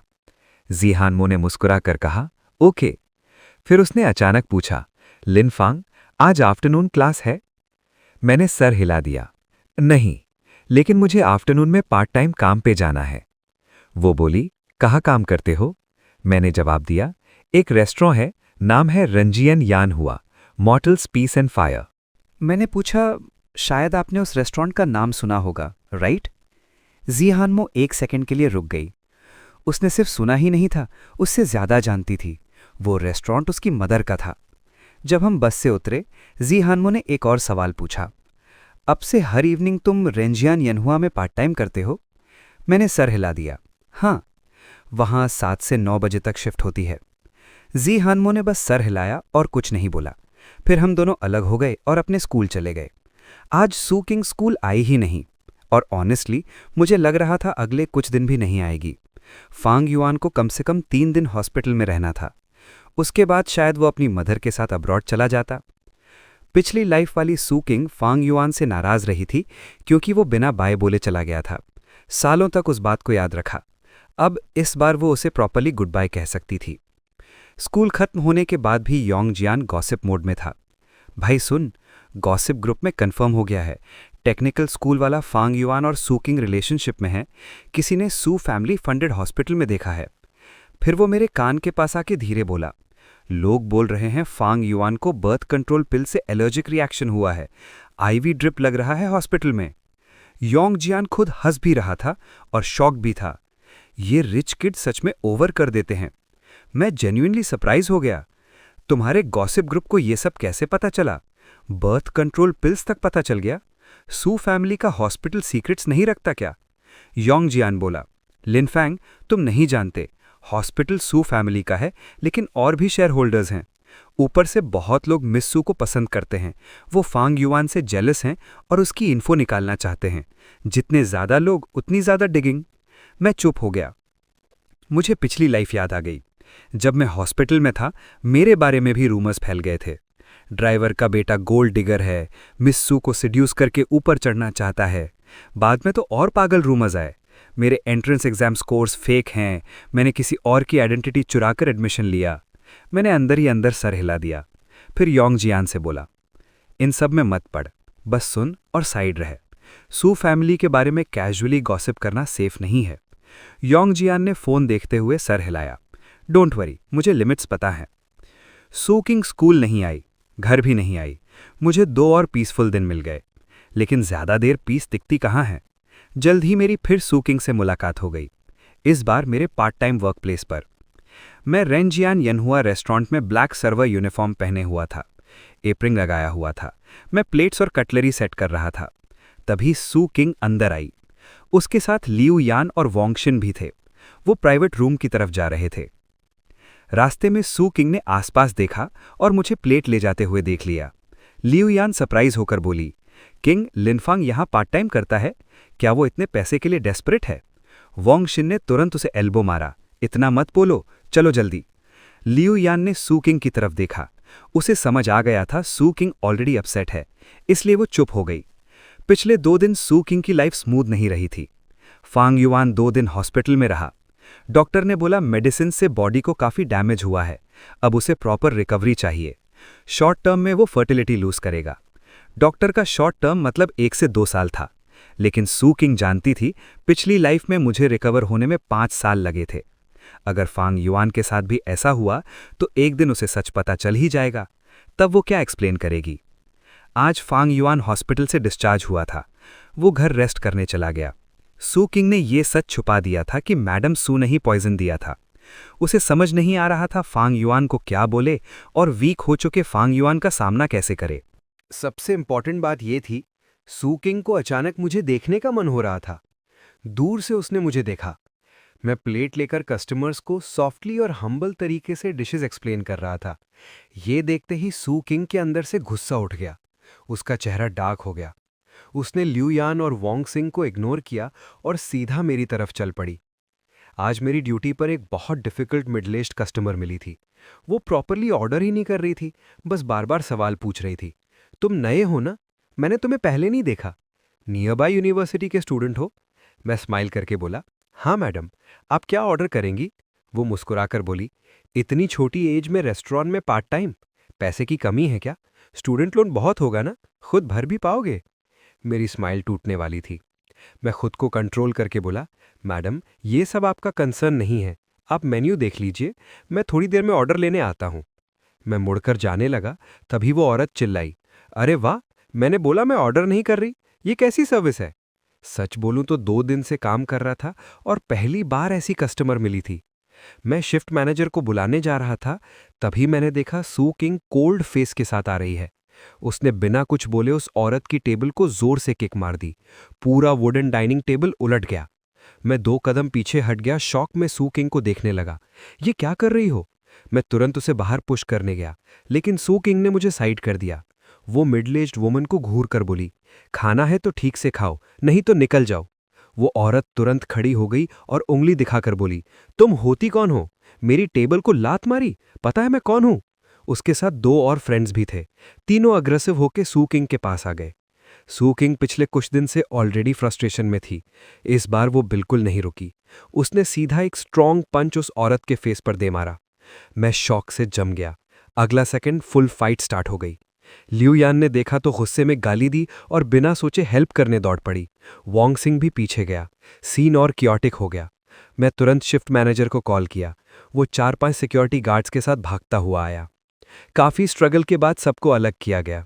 मिडिल एज्ड औरत का फेस सूज गया था, क्योंकि सू किंग सिर्फ उसी को टारगेट कर रही थी। उसके कपड़े भी रिंकल्ड हो गए थे।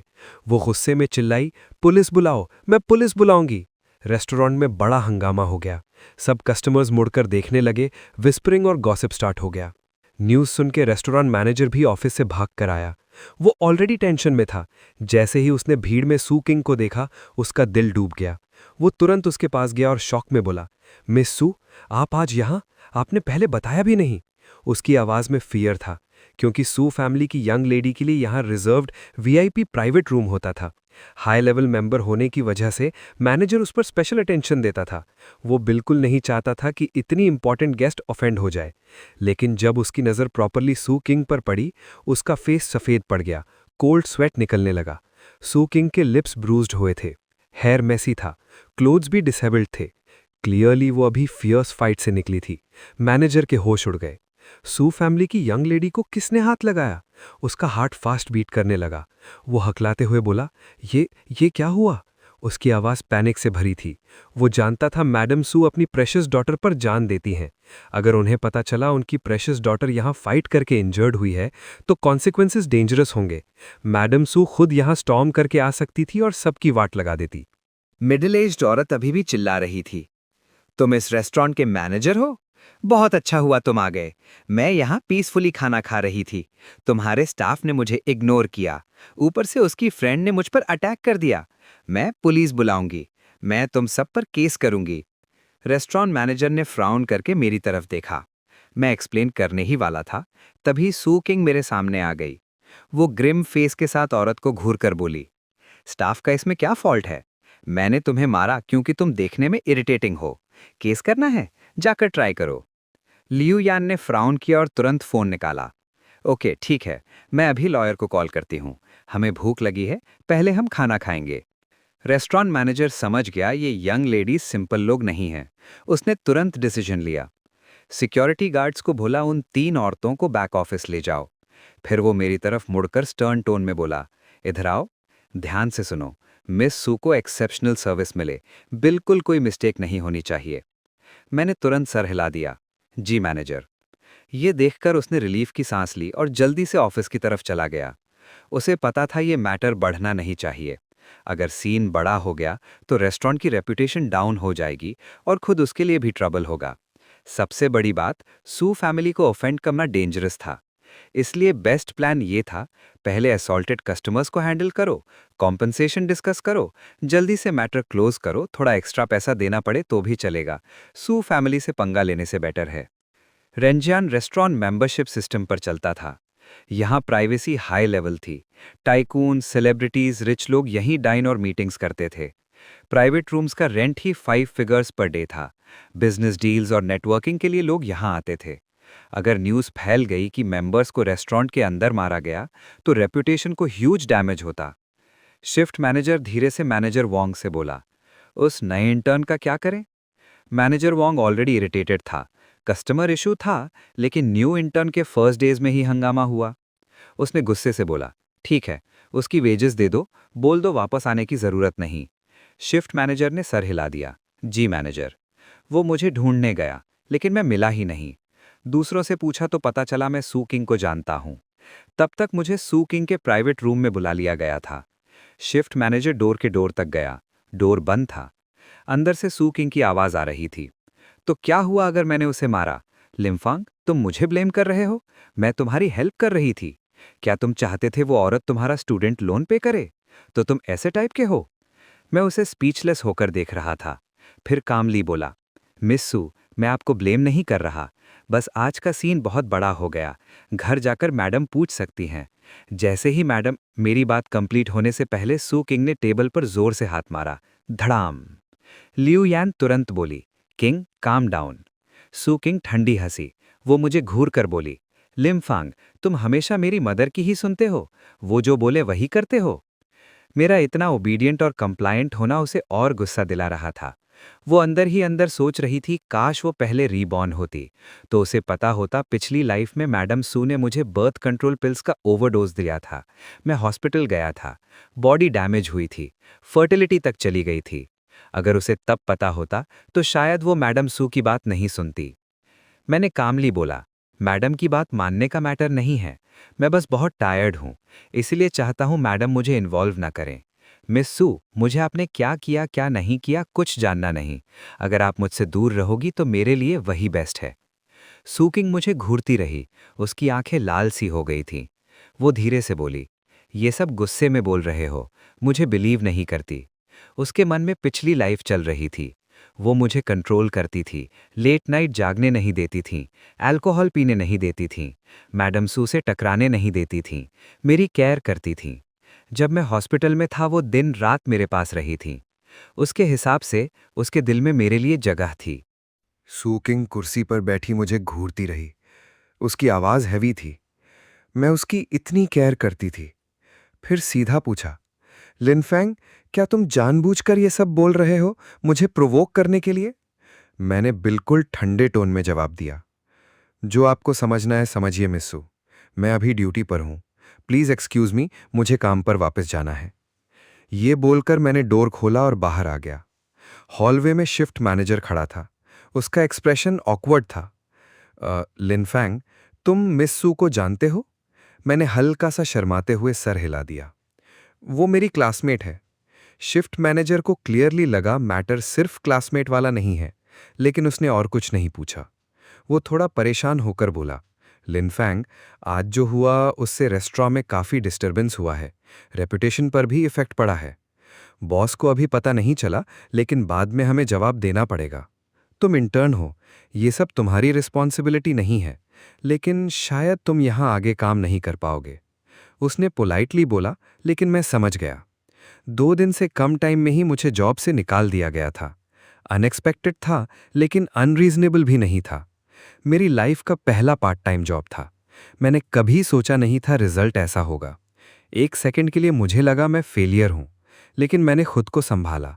मैं सिंसियरली बोला, सॉरी मैनेजर, आपने मुझे हायर किया था और एंड में मैं ही ट्रबल का रीज़न बन गया।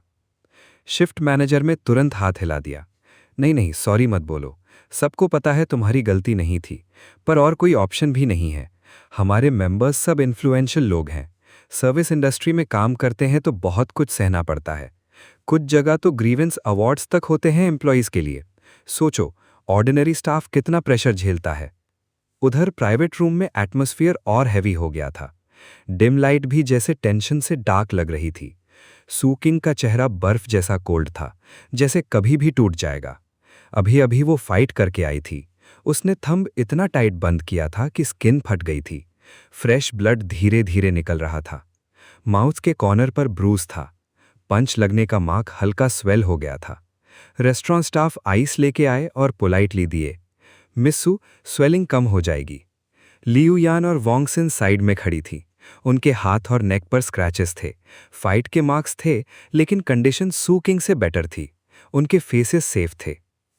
सू किंग ने केयरलेसली आइस टेबल पर फेंक दिया। टक। क्वाइट रूम में आवाज और शार्प लगी। उसका फेस और डार्क हो गया।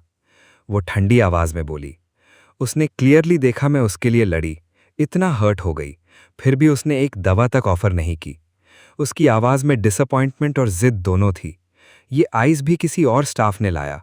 वो तो स्टार्ट से एंड तक मेरे पास ही नहीं आया। उसके दिल में जैसे कोई बड़ा पत्थर दबा हुआ था। सांस लेना भी मुश्किल लग रहा था। उसका दिमाग पिछली लाइफ में चला गया।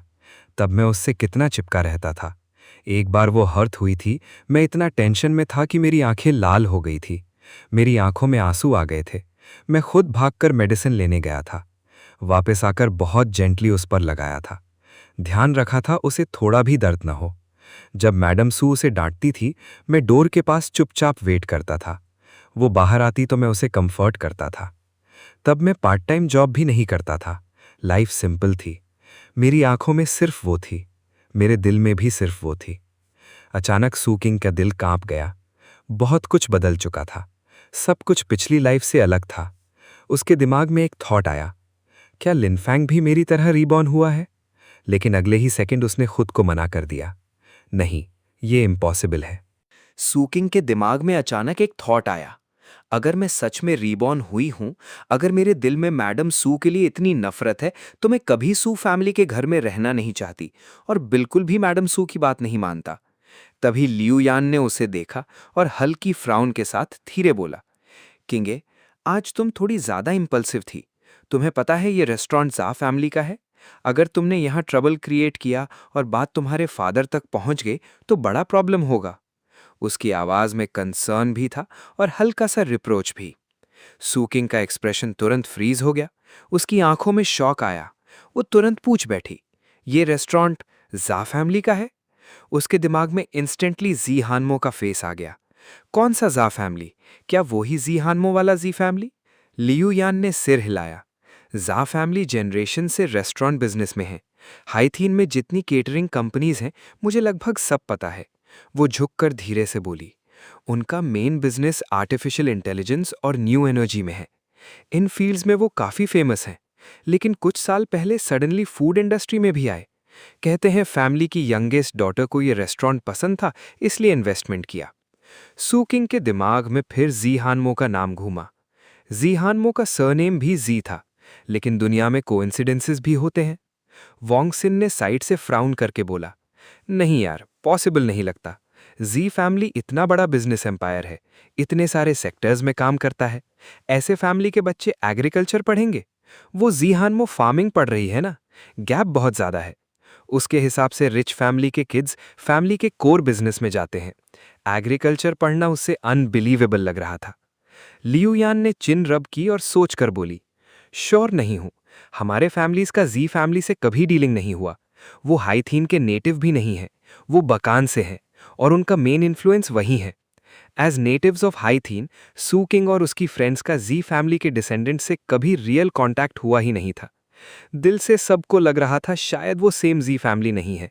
आफ्टर ऑल, कौन सी पावरफुल फैमिली अपनी डॉटर को एग्रीकल्चर पढ़ने भेजती है? सुनने में ही अजीब लगता था। ये सब सुनते ही सू किंग अचानक खड़ी हो गई। लो वॉइस में बोली, मैं बाहर देख कर आती हूँ। ये कहकर वो जल्दी जल्दी प्राइवेट रूम से बाहर निकल गई। उसके स्टेप्स थोड़े हरीड थे। सू किंग के जाते ही रूम कुछ सेकंड्स के लिए साइलेंट हो गया। वॉन्गसिन ने लियू यान को देखा और धीरे बोला, रुआन, तुम्हें फील नहीं हो रहा किंगू का लिनफांग के टुवर्ड्स एटीट्यूड बहुत स्ट्रेंज है? उसकी आंखों में प्रोबिंग लुक था। लियू यान का फेस तुरंत डिस्प्लीज हो गया। वो थोड़ी अनॉयड टोन में बोली, वो लिनफांग और फांग युआन के बीच स्विंग कर रही है। एक की केयर करती है, दूसरे को छोड़ नहीं पा रही। ऐसे चलता रहा तो दोनों खो देगी, फिर रिग्रेट करेगी जब बहुत लेट हो चुका होगा। ये बोलते वक्त उसकी आंखों में कॉम्प्लेक्स इमोशन था, जैसे वो सू किंग से डिसअपॉइंटेड हो। वॉन्गसिन ने उसे देखा। उसे भी फील हुआ लियू यान अपसेट है, लेकिन वो चुप रही, बस अंदर ही अंदर साई किया। उधर मैं स्टाफ चेंजिंग रूम में था। मैंने अपने नॉर्मल क्लोथ्स चेंज किए, यूनिफॉर्म नीटली फोल्ड करके लॉकर में रख दिया। सब पैक करके निकलने लगा। फोन उठाया तो तुरंत फ्राउन आ गया। स्क्रीन पर सू किंग के मैसेजेस थे। उसके ऑल्टरनेट वीचार्ट अकाउंट से आए थे। लिनफांग, तुम कहाँ गए? क्या तुम अभी भी जीहानमो से कांटेक्ट में हो? क्या उसने तुम्हें ये पार्ट टाइम जॉब दिलाया? लिनफांग, आज के बाद बस मत लेना। मैं अंकल लिन से बोलूंगी, वो तुम्हें स्कूल छोड़ देंगे। मैं मैसेजेस देखकर कंफ्यूज्ड और स्पीचलेस हो गया। पिछली लाइफ में सू किंग मुझे हमेशा लुक डाउन करती थी, हार्श वर्ड्स बोलती थी, कहती थी मेरे साथ बस लेना अटेंशन पाने की ट्रिक है। अब जब मैंने बस लेना छोड़ दिया तब भी वो सैटिस्फाइड नहीं है, और अचानक से जी हानमो का नाम क्यों ला रही है? इसमें सिस्टर जी का क्या कनेक्शन? मैंने हेल्पलेस होकर सिर हिला दिया, रिप्लाई नहीं किया, सीधा रेस्टोरेंट से निकल गया। उधर सू किंग पूरे रेस्टोरेंट में मुझे ढूंढ रही थी। उसकी आंखों में एंग्जाइटी थी, लेकिन मैं कहीं नहीं मिला। अचानक उसके दिमाग में एक थॉट आया, क्या जीहान में मुझे ले गई? आखिर ये रेस्टोरेंट जी फैमिली का हो सकता है। जैसे ही उसने ये पॉसिबिलिटी सोची, उसके दिल को लगा जैसे किसी इनविजिबल हाथ ने जोर से पकड़ लिया हो। सू किंग के अंदर की बेचैनी और स्ट्रांग होती जा रही थी। वो रेस्टलेस थी, इरिटेटेड थी और बिल्कुल भी काम नहीं हो पा रही थी। टेबल पर रखा फूड उसे बेरंग और बेस्वाद लग रहा था। एक बाइट भी नीचे नहीं जा रही थी। प्राइवेट रूम अब उसे केज जैसा फील हो रहा था, जैसे सांस रुक रही हो। वो और नहीं बैठ पाई। तुरंत लियू रुइयान और वॉन्गसिन को लेकर बाहर कॉमन डाइनिंग एरिया की टेबल पर आ बैठी। सच कहूं तो सिर्फ लियू रुइयान और वॉन्गसिन ही उसका ये मूड टॉलरेट कर सकते थे। बचपन से साथ बड़े हुए क्लोज फ्रेंड्स थे। कोई और होता तो कब का उसे छोड़ चुका होता। वॉन्गसिन ने सू किंग को देखा। उसका एक्सप्रेशन थोड़ा लॉस्ट था, थोड़ा हार्ट ब्रोकन भी। उसने वेटर को बुलाया। ऑर्डर देने के बाद कैजुअली पूछा, वो नया इंटर्न हमारा क्लासमेट है, उसकी शिफ्ट खत्म हुई? एक्चुअली क्लियर बोलने की जरूरत ही नहीं थी। रेस्टोरेंट में सबको पता चल चुका था किस इंटर्न की बात हो रही है। थोड़ी देर पहले उस इंटर्न के लिए फुल फाइट हुई थी, सबने देखा था। वेटर हल्का झुककर धीरे बोला, लगता है वो चला गया, और जो अभी सीन हुआ उसके बाद मैनेजर ने उसे फायर कर दिया। उसकी आवाज में सिंपैथी थी। वॉन्गसिन का फेस ब्लैंक हो गया। उसने शॉक से सू किंग की तरफ देखा। क्या? उसे निकाल दिया? शॉक में उसकी आवाज और लाउड हो गई। वेटर ने सर हिला दिया। न्यूज कंफर्म्ड थी। ये सुनते ही लियू रुइयान के ब्राउज टाइटली फरो हो गए। उसने सीधा सू किंग को रिप्रोचफुल नजर से देखा।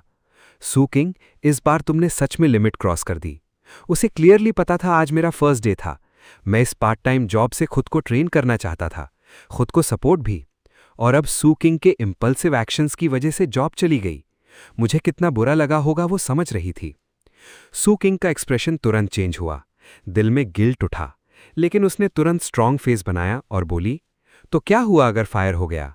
वैसे भी ये जगह कॉम्प्लिकेटेड है, उसके लिए सूटेबल नहीं थी।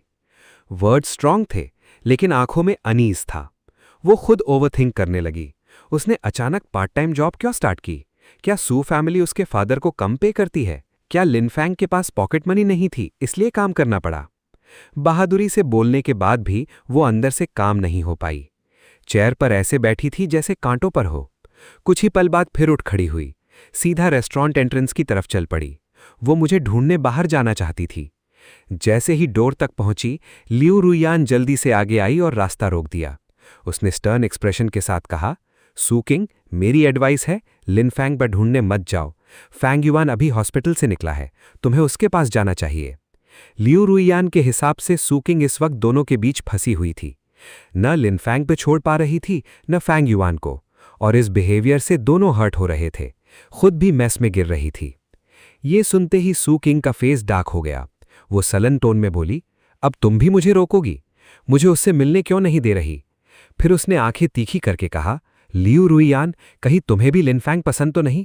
फ्रेशमैन पार्टी में उसने तुम्हें फ्लावर्स दिए थे, तब से तुम भी इंटरेस्टेड हो? उसकी टोन में जेलसी और एक्यूजेशन दोनों थे, जैसे वो कंफर्म कर रही हो कि लियू रुइयान के हिडन मोटिव्स हैं। लियू रुइयान का फेस तुरंत ग्रिम हो गया। वो हार्ड टोन में बोली, किंग सू, खुद की बात सुनो। क्या बोल रही हो? तुम बहुत इंपल्सिव हो गई हो। Calm down. लियू रुइयान ने नोटिस किया था, जब भी मैटर लिनफैंग से रिलेटेड होता, सूकिंग बिल्कुल बदल जाती थी, रीजन लूज कर देती थी, बहुत इंपल्सिव हो जाती थी। वैसे भी सूकिंग का नेचर कोल्ड और सेल्फिश था। दूसरों के पर्सपेक्टिव से रेयरली सोचती थी, जो मन में आए वो करती थी। ऐसे बिहेवियर से आसपास के लोग हर्ट होते हैं, पर उसे खुद पता भी नहीं चलता। सूकिंग ठंडी हंसी, उसकी आंखों में डिस्डेन भर गया। मेरे मैटर्स में मत बोलो, मुझे पता है मैं क्या कर रही हूं। ये कहकर सूकिंग ने जोर से लियू रुइयान का हाथ हटा दिया और सीधा कार की तरफ चले गई। डोर खोला, इंजन स्टार्ट किया और धूल उड़ाते हुए निकल गई। ये सीन देखकर वोंग सिन का एक्सप्रेशन कॉम्प्लिकेटेड हो गया। उसने लियू रुइयान से कहा, रुआन, तुमने चिन्नू से आर्ग्यू क्यों किया? वो हमेशा से ऐसी ही है, जितना समझाओ उतना कम सुनेगी। फिर थोड़ा रुककर पजल्ड टोन में बोली, तुम तो वैसे भी कभी ऐसे मैटर्स में पड़ती नहीं थी, आज इतना क्यों बोल रही हो? लियू रुइयान काफी देर तक चुप रही, फिर धीरे से बोली, बस मुझे और लोगों को उसकी वजह से सफ़र करते देखना पसंद नहीं। दूसरे लोग कौन थे ये बोलने की जरूरत नहीं थी। वोंग सिन समझ गई वो लिनफांग की बात कर रही थी। उसने फिर लियू रुइयान को देखा। आज उसका बिहेवियर अनयूजुअल लग रहा था।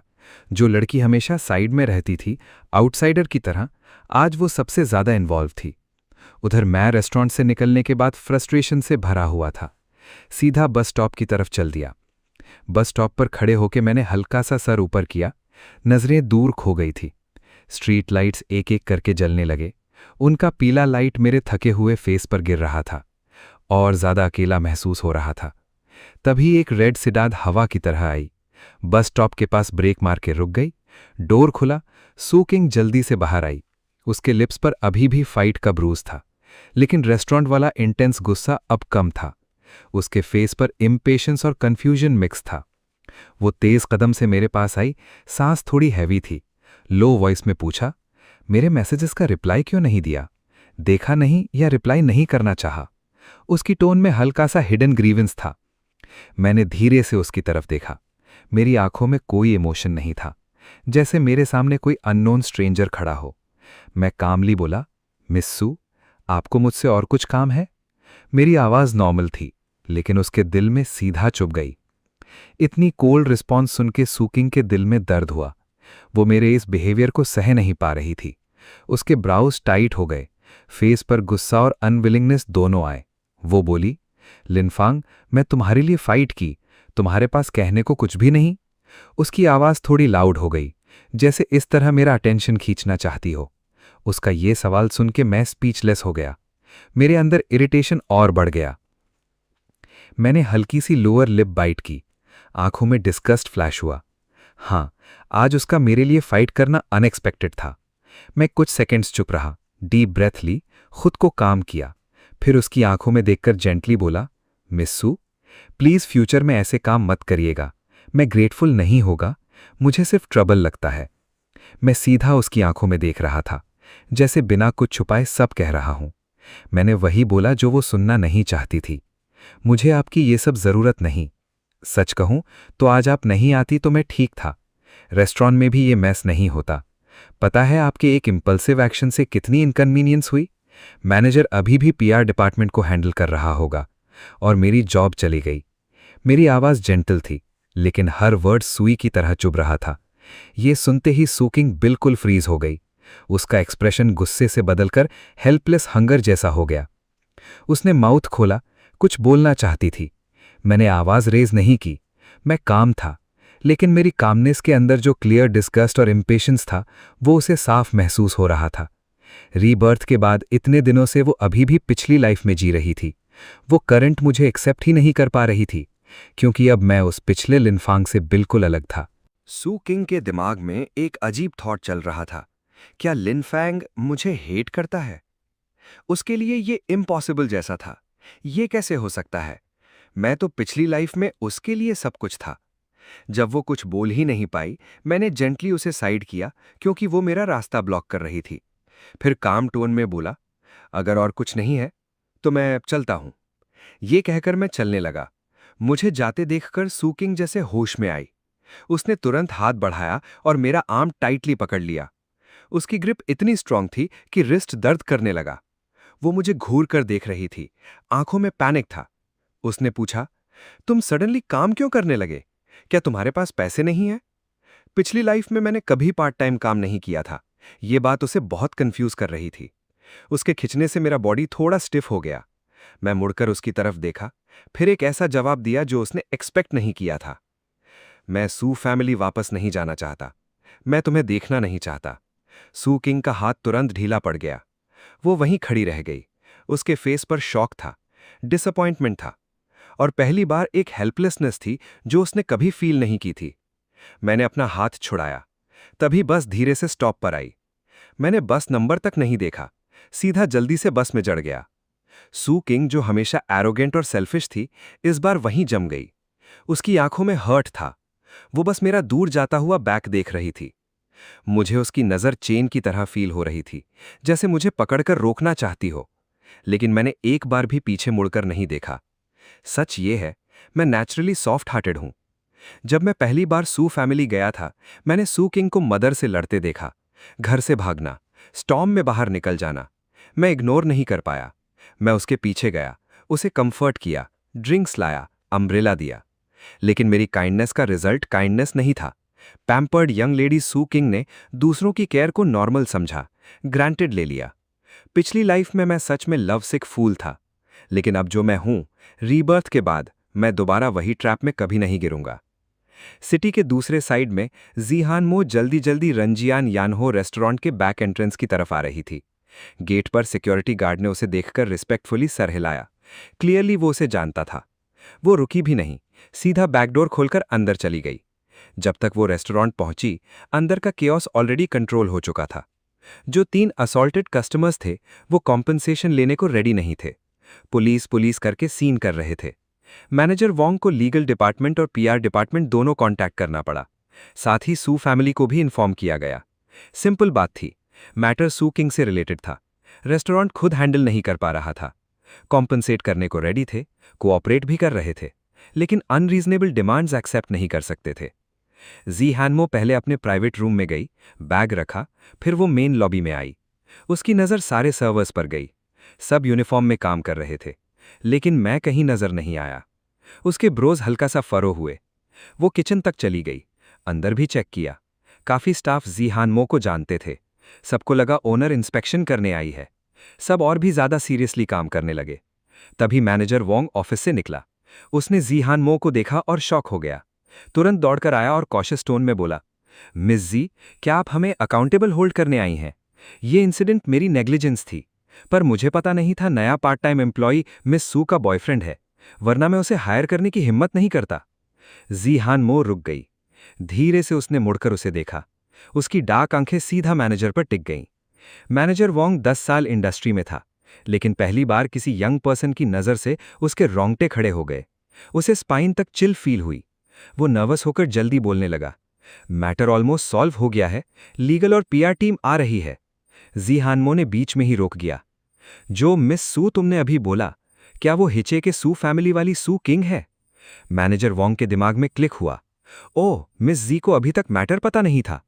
वो रिलीफ से सांस लिया, फॉरहेड का स्वेट साफ किया, फिर बोला, जी हाँ, आज इवनिंग यंग लेडी सू किंग अपने फ्रेंड्स के साथ आई थी। कोइंसिडेंटली मैनेजर ने आगे बताया, उसका बॉयफ्रेंड भी यहीं था।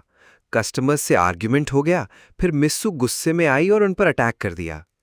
मैनेजर वोंग ने रेस्टोरेंट में जो कुछ हुआ था सब डिटेल में जीहानमो को समझा दिया।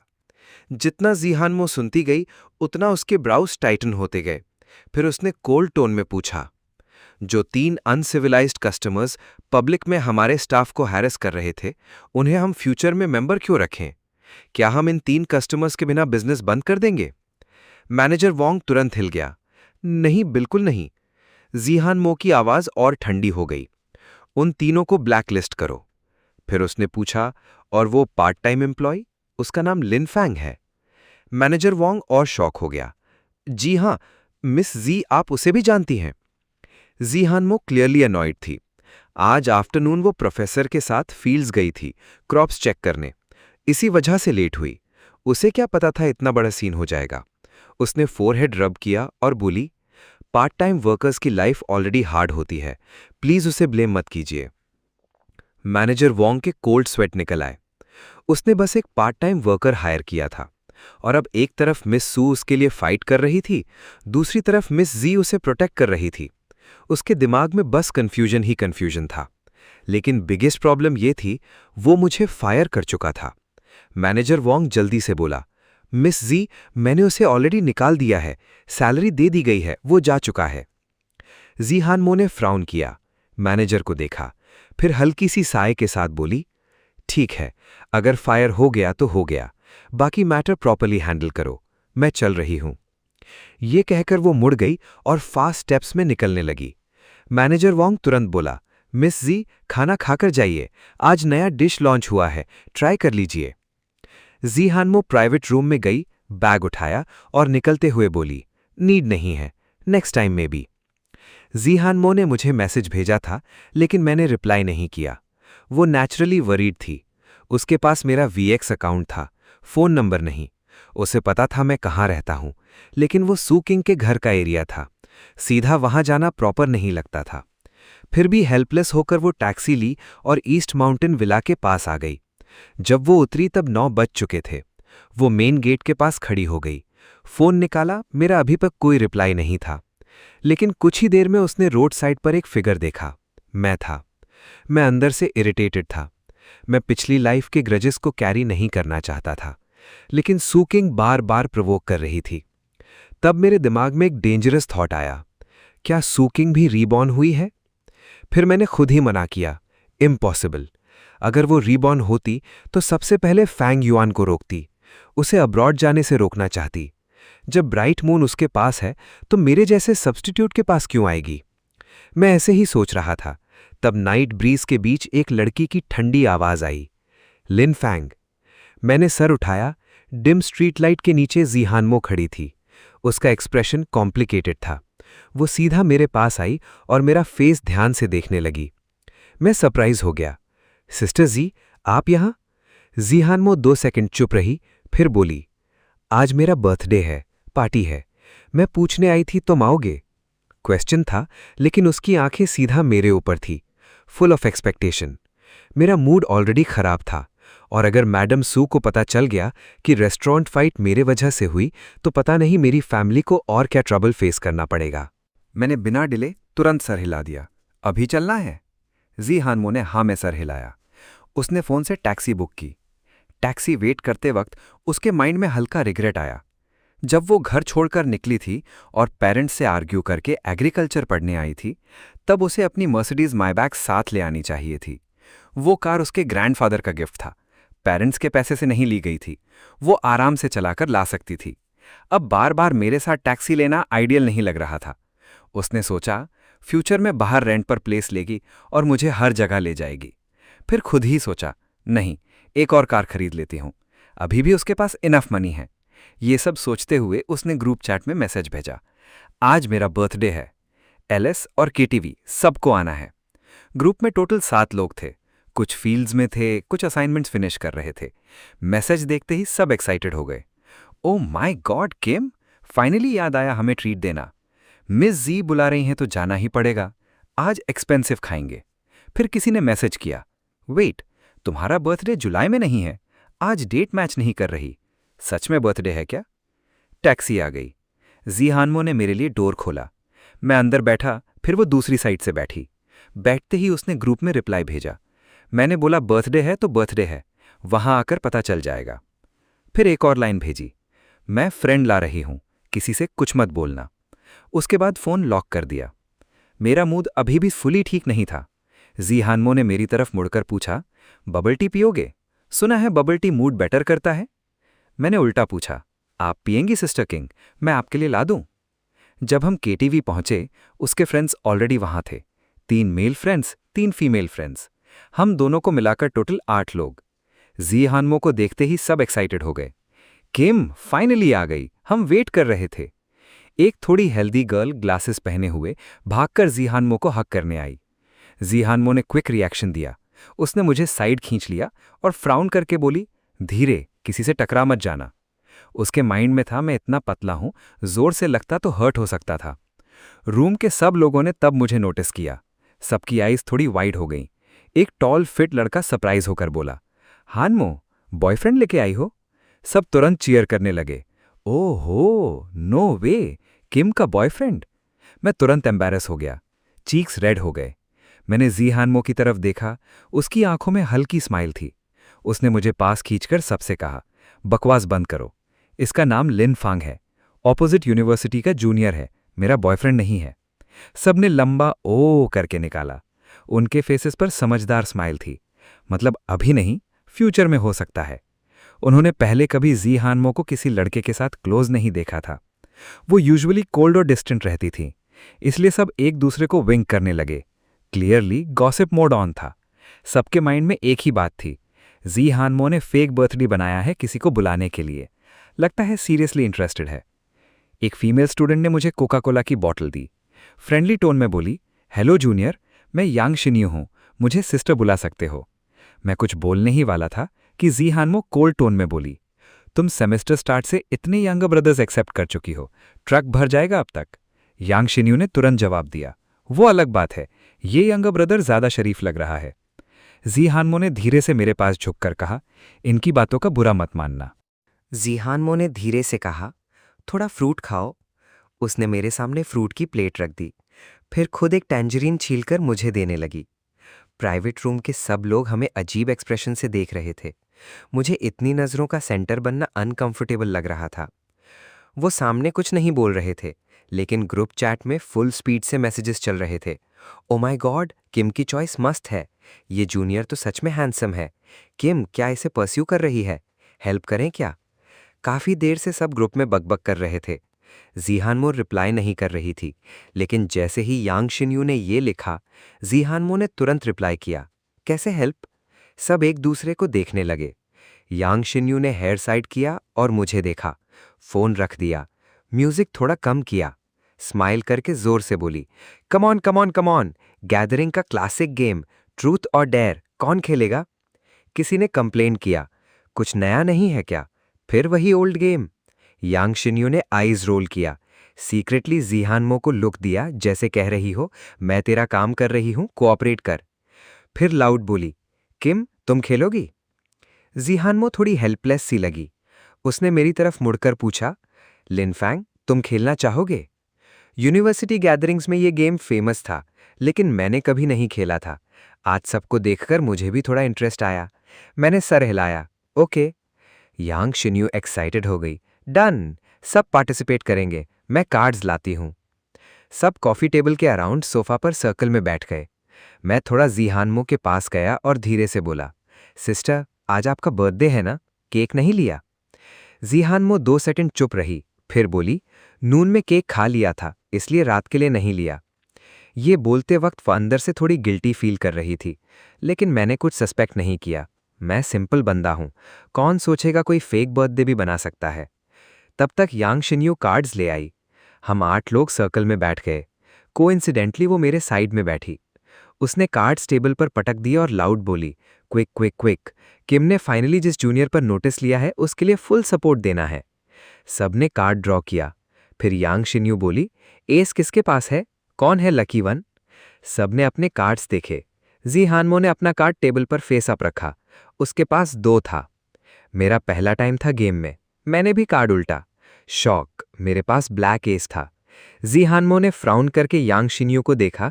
यांग शिन्यू इनोसेंट फेस बनाकर बैठी थी, जैसे कुछ किया ही नहीं, सब किस्मत है। फिर वो 2 छोटे बॉक्सेस लाई, एक ट्रूथ एक डेयर। मुझसे पूछा, लिटिल जूनियर ट्रूथ या डेयर? मैं थोड़ा शाय हुआ, ट्रूथ। जैसे ही मैंने बोला, सबकी आईज चमक उठी। ओहो ट्रूथ। जूनियर रिग्रेट मत करना, एक लड़की हंसी। यांग शिन्यू ने ट्रूथ बॉक्स से पेपर निकाला और मुझे दिया। ओपन करो। मैंने पेपर धीरे से खोला। वो मेरे पास आकर लाउड पढ़ने लगी। योर फर्स्ट लव कब हुआ था? सब मुझे घूरने लगे। जी हानमो भी साइड से हेड टिल्ट करके देख रही थी। वो भी सुनना चाहती थी। मैं कुछ सेकंड्स हेजिटेट हुआ। अगर इस लाइफ की बात करूं तो अभी तक फर्स्ट लव हुआ ही नहीं। लेकिन अगर पास्ट लाइफ काउंट करें तो 18 में मैंने सीक्रेटली सू किंग को पसंद किया था। 19 में हम रिलेशनशिप में थे। मेरी मेमोरीज गई नहीं थी, पिछली लाइफ सब याद था। और इतना पेनफुल रिलेशनशिप के बाद मैं वापस इनोसेंट फर्स्ट लव वाला लड़का नहीं बन सकता था। मैं ऑकवर्ड हंसी के साथ बोला, प्रॉबेबली स्कूल टाइम में। मैंने ये भी नहीं बोला कौन सा स्कूल। मतलब आंसर दिया भी और नहीं भी दिया। सब ने मुझे देखा, फिर जीहानमो को देखा। जीहानमो का एक्सप्रेशन हल्का स्टिफ हो गया। उसकी आईज थोड़ी कोल्ड हो गईं। School time? कब? किसके साथ? यांग शिन्यू ने थ्रोट क्लियर किया और क्यूरियस टोन में पूछा, जूनियर, कॉलेज तो 1 महीना पहले स्टार्ट हुआ है ना? तो इस टाइम हुआ? कौन थी गर्लफ्रेंड? मैंने पेपर रोल करके बॉक्स में वापस डाला। थोड़ा एम्बैरेस्ड होकर बोला, सिस्टर, इस एनरोलमेंट टाइम का नहीं था, मतलब हाई स्कूल रोमांस। तब एक लड़की हंसी और बोली, अरे ऐसा मत बोलो, मैं तो किंडरगार्टन से एक बॉय को पसंद करती थी। सीक्रेट क्रश भी फर्स्ट लव काउंट होता है क्या? दूसरा लड़का तुरंत बोला, तो फिर मेरे हिसाब से मैं 3 साल की एज से लव एक्सपर्ट हूं, तब भी किसी को पसंद करता था। सब हंस पड़े। जी हानमो ने ये सुना तो उसका एक्सप्रेशन सॉफ्टन हो गया। उसने सोचा, हाँ, बात इतनी अनरीजनेबल भी नहीं है। यानशी न्यू स्पीचलेस हो गई। ठीक है, सबका फर्स्ट लव है। हैप्पी? चलो next round. Second turn start हुआ। एक गर्ल ने कार्ड ड्रॉ किया। उसने डेयर चूज किया। यान शिन्यू पेपर पढ़कर जोर से बोली, choose 1 person and sit on their lap for 5 minutes. Room में तुरंत हंगामा हो गया। ओ माय गॉड, मुझे मत चूज करना, मेरी कोल्ड लेग्स ब्रेक हो जाएंगी। सब जोर जोर से हंसने लगे। वो गर्ल हंसी और बोली, मैं फ्रेग्रेंट सिस्टर को चूज करती हूँ, और एक और गर्ल के लैप पर जा बैठी। गेम चलती रही। अब जी हानमो की टर्न आई। उसने कार्ड देखा और हल्की स्माइल के साथ बोली, मैं डेयर चूज करती हूँ। यान शिन्यो ने बॉक्स आगे किया और सीक्रेट विंक दिया। उसकी प्लानिंग बहुत ऑब्वियस थी। जी हानमो हेल्पलेस ही लगी। उसने एक चिट उठाई। यान शिन्यो ने पेपर लेके लाउड रीड किया, पर्सन ऑन योर राइट के साथ फिंगर्स इंटरलॉक करो फॉर 10 मिनट्स। सब चीयर करने लगे। वाह वाह, 7 सिस्टर के एडमायरर्स बहुत हैं। जी हानमो के लेफ्ट साइड एक बर्ली लड़का बैठा था। वो चिल्लाया, अरे इतना मत डराओ जूनियर को। ऐसा करो 7 सिस्टर, मेरा हाथ पकड़ो। थोड़ा स्वेटी है पर चलेगा। ये बोलकर उसने जी हानमो का हाथ पकड़ने की कोशिश की। जी हानमो स्मार्ट थी। उसने तुरंत दोनों हैंड्स पॉकेट्स में डाल दिए। फिर भी वो उसका आर्म खींचने लगा। शर्माओ मत। जी हानमो पीछे हटी और बोली, बकवास बंद करो, मैं तुम्हारी कुछ लगती नहीं। यान शिन्यू बीच में आई और हंसकर बोली, रूल्स फॉलो करो। फिर मेरी तरफ देखकर पूछा, लिटिल जूनियर, तुम्हें प्रॉब्लम तो नहीं?